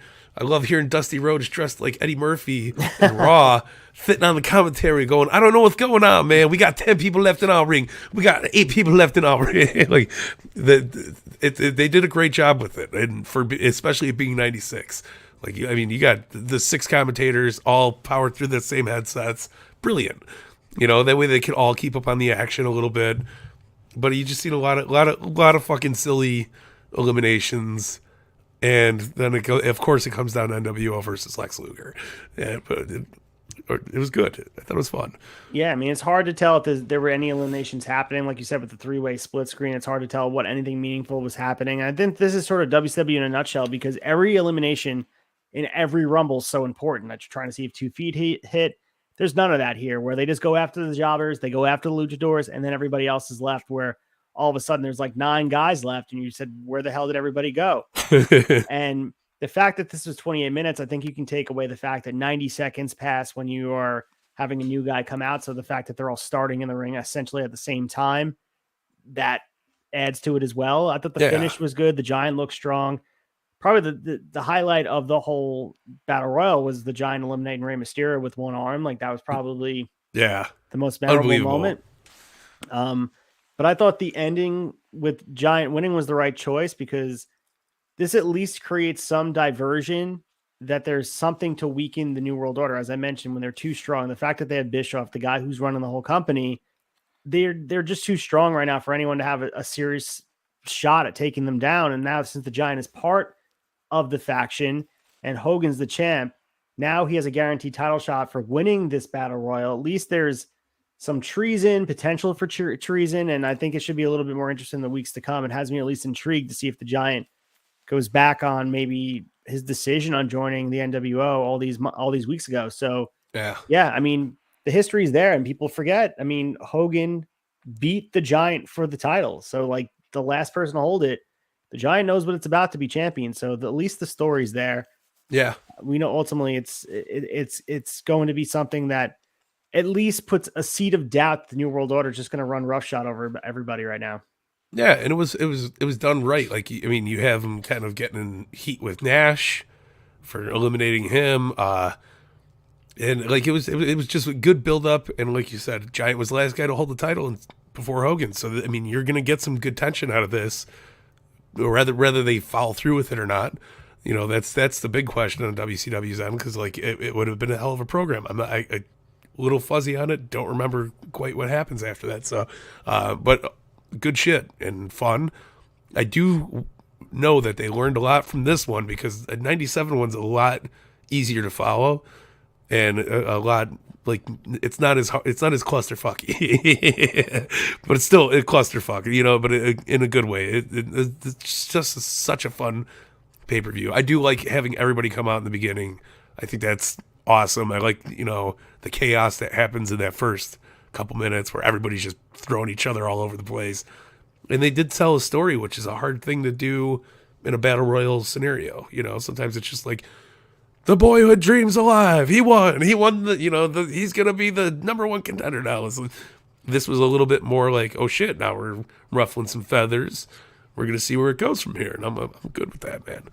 Yeah, you got that chaotic moment in the beginning where you said like everyone's running at each other, like that, you know, the scene from, you know, Gladiator, or a scene from any war movie you can think of where they're Braveheart, like they're actually running at each other and seems like craziness, and eventually the strongest will stand above them. It reminded me of this like nitpicky thing as a fan that I had in the build up to the Rumble for years and years. And I don't think they use the clip anymore, but they would show highlights of past Royal Rumbles, and they would always include the clip of the WrestleMania 14 Battle Royal for the tag teams that LOD eventually came back and won. They would use that clip because it was chaotic. There was all these tag teams that started in the ring and they would be throwing each other off. And I remember seeing that, like, why would you use, like, it's some intern made this clip. And that's what it reminded me of here, where like the Royal Rumble never has this many guys in the ring. And at any given time, there could be 11, 12 guys, if that, tops. Like before, tops.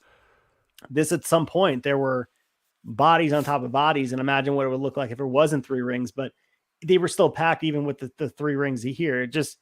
It was chaos. I mean, not so much in a good way, and I'll take your word for it. 97 cleans up a couple of these things, but it's not about being polished. It's about just making an event and something to clamor for, and like just it's WCW at its best, where it's like it's uncertainty. What the hell is going on? Yeah, but it's a spectacle. You know, you want to. Exactly. Like I would kill to go back in time and be able to go to a World War III.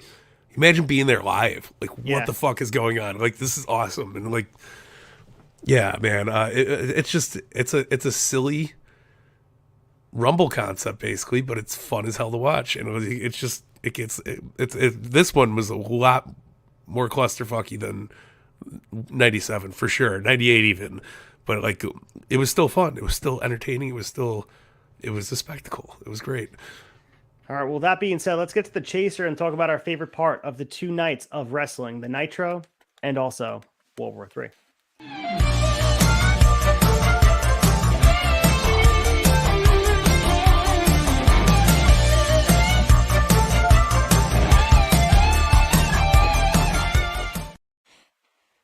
All right, Mike Belcaster, what's your favorite part of these 2 nights of wrestling? Go ahead and tell us. Yeah, I think we both have an obvious choice here. So I'm just gonna take it out of the ballpark again, because I think we agree wrestling wise what the greatest match of the 2 shows were. But my favorite program of the night outside of the clusterfuck Rumble, World War III, was Chris Jericho and Nick Patrick, man. Hell yeah. I was thoroughly entertained. I love Nick Patrick being Kenny Powers. Like, that's exactly what he's doing. He's the Kenny Powers of refereeing, man. And it was fun to watch him get his ass thrown around a little bit. And obviously it wasn't the greatest match, but it was entertaining as shit, man. And I just really enjoyed the back and forth. You're kind of seeing Jericho get in the character here a little bit too, which is, it's like, we followed his whole career, you know, so it's kind of fun to go see this moment. And I think it was a bigger moment than it was alluded to. I mean, this is Jericho's first like big on-screen program here in WCW, and he's vocal. He's getting screen time where he's like, "Fuck this guy! I don't he's an asshole. I don't like him." And Nick Patrick's just sleazeball Nick Patrick, you know, like, "Oh, my shoulder hurts. Like, I'm gonna sue you, man. Like, fucking this bullshit, man. You ain't taking me down, Calgary kid." So it was fun, man. But yeah, I'm giving mad props to, and it's fun to see 2022 Jericho and then go back and watch this, and you're like, he was still good. He was still entertaining back then. So awesome stuff. I agree with that. And I mean, obviously we could talk about the 60-man battle royal because that was a spectacle. Yeah. I'm going to go with the J Crown Championship, Ultimo Dragon defeating Rey Mysterio. The match was incredible. One of the better matches that we've seen all year. And then I feel like we say that every pay-per-view, that the cruiserweights continue to step the bar up and raise it a little bit higher from week to week. And I think that's when wrestling's at its best, where everyone's challenging each other to be a little bit better. So that was a great match. That's going to be hard to top. We'll see if they're able to do it in Starrcade, but right now that may, I don't know, the Dean Malenko stuff. We'd have to really just talk about it. But right now, recency bias has this at the top of the list. I agree with you, man. And I'm going to give an honorable mention to La Parka's debut because that was That's very true, awesome, super entertaining, and I mean that won the whole night of Nitro. That was legit the best thing on Nitro. So really crazy to see all these guys debuting that we know. Like it's wild for me. Like seeing La Parka again got me so giddy. I was like, oh, I love La Parka so much, man. And like just the nostalgia hits so hard, man. Like a dopamine drip, you know. You're just like, yes, This is beautiful, dude. So I had a really good time. This was this was a very fun two things to cover. Like World War III is so near and dear to my heart. It's just such a fun. Like I would go to 7-Eleven, get my Slurpee, my Slim Jim with my dad, and we were like, it's World War III night, you know. And we'd sit there and watch the whole thing and just love it. So it's just the child in me just wants to jump out and be like, fuck yeah, you know. So it was great, man. I love it. So with that being said, guys, let's close the tab. The lights are coming on the bar. We're gonna get our Friday started and move on into the weekend. But let's get us hyped up for what's coming up to the tavern in the coming weeks.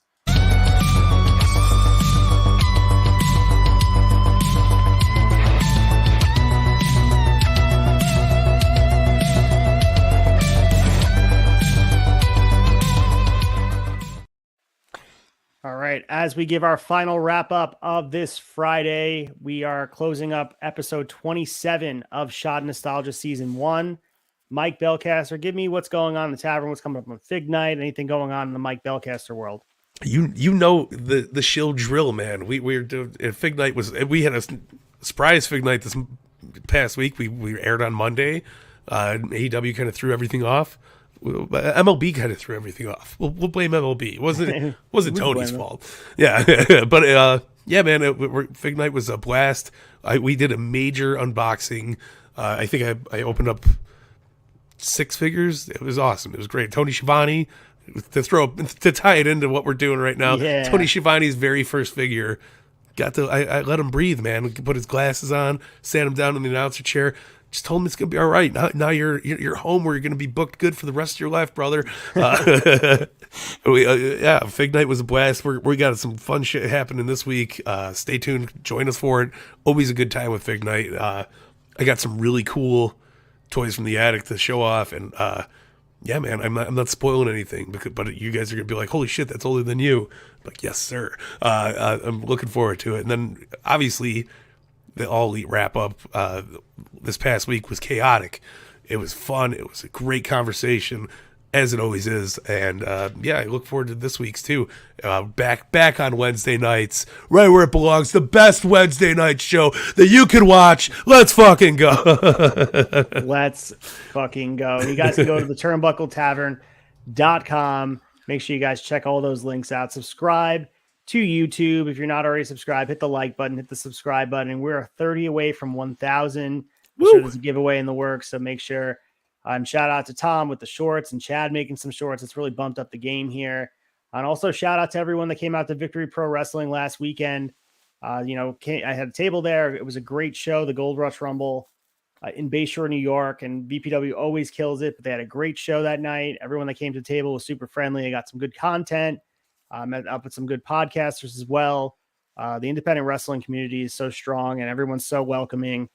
But VPW, we got invited back again. Turnbuckle Tavern will be represented again at Disorderly Conduct, same building, mid-November. So we'll be covering that event as well. So stay tuned for details on that. I'll come up with a graphic. As we said, the top of the show, as we're speaking right now, right now it's 11:19 p.m. or 10:19 p.m. on Friday night. Should be just wrapping up the ring announcing gig, my first time out there at Halloween Haunted Havoc Remarkable Wrestling. So if you guys are interested in checking that out, subscribing $10 a month to IWTV, do a little search for Remarkable Wrestling. And there's hundreds of other independents you can check out, but they are live as we're speaking now, but you can go back and watch it on demand, check it out and see my in-ring debut as far as ring announcer. And more importantly, check out the in-ring action from these guys. It's going to be a great night of wrestling. It already is. It has been. Yeah, it's phenomenal. It's probably the best night of wrestling on a Friday that you could ask for. So, yeah, and I appreciate the support and everyone being so supportive of all these outside endeavors. And then just want to hype up this interview coming up. in the near future. So this is coming up November 18th. This is NYWC's Joey Conway, the cause of it all. If you're watching this on Friday, he'll be in a casket match in Deer Park on Saturday night. House of Madness, NYWC. Our friend Justin Gentile, who's always in that the chat for AUW wrap up. He's the ring announcer for NYWC, so he'll be live in the building for that. So that'll be good. It's gonna be a good night of wrestling there. So back to back, the NYWC Sportatorium is going to be jam packed with wrestling for spooky season. So gotta love it, man. So I do appreciate that, guys. I mean, it's been a blast. I mean, stay tuned to the Turnbuckle Tavern to see everybody doing other things. I mean, we got young Anthony killing it on the indies as well with Invictus. And so, I mean, you don't know where we're going to branch out. So slowly but surely, just like we had that sticker on Sal Savelli's merch box today at Outlaw Wrestling at Queens Brewery, the tavern sticker was spotted in the wild. So we're giving those stickers out. Who knows where Jay Lethal stuck his sticker? Yeah, man. I'd be very interested to see. Hopefully more beyond the suitcase. You know, we also have a whole bunch of new stickers too, guys. So yes, if you'd like some new stickers, reach out to me. I got some really cool stickers that I made for the VPW show, and I don't want to give all of them away yet because I need them for the next time we go there. But I got some Shot Nostalgia stickers. I got the ECW stickers, Turnbuckle Tavern stickers, ACEFIELD Retro stickers. If you're looking for stickers or keychains or whatever, hit me up. Leave a review, like and subscribe. Do something to, I'll send you some stickers. Yeah, just send us, hit us up on the socials, hit us up here, hit us up anywhere, and just say, hey man, I liked, I subscribed, I shared, I commented, I reviewed. What more can I do? Just send me some stickers, man. Yeah, so I'm here for it. All right, any last words for the crew? Mike Belcaster here to wrap up our Friday. Hey man, big shout out to my brother-in-law, who is officially married at this point. I'm in two places at once this week. This week too. I'm in a wedding right now, and possibly shit-faced beyond repair. So, but yeah, everybody have a great weekend. Thanks for tuning in as always. Just go support wrestling in general. Your podcasts, your indies. Go make some friends out there. Turn it into a fun little adventure for yourself. Go buy some shirts. Not just our shirts, but go hit up those merch tables at the shows. Support your people who are working for you to make you entertained and fall back in love with this business that we love so much called pro wrestling. And it's been a blast. Eric Bischoff's in my ear. He's telling me, he's like, we're counting down. You guys have 3 minutes or this video will not air, but we have to go. We're out of time.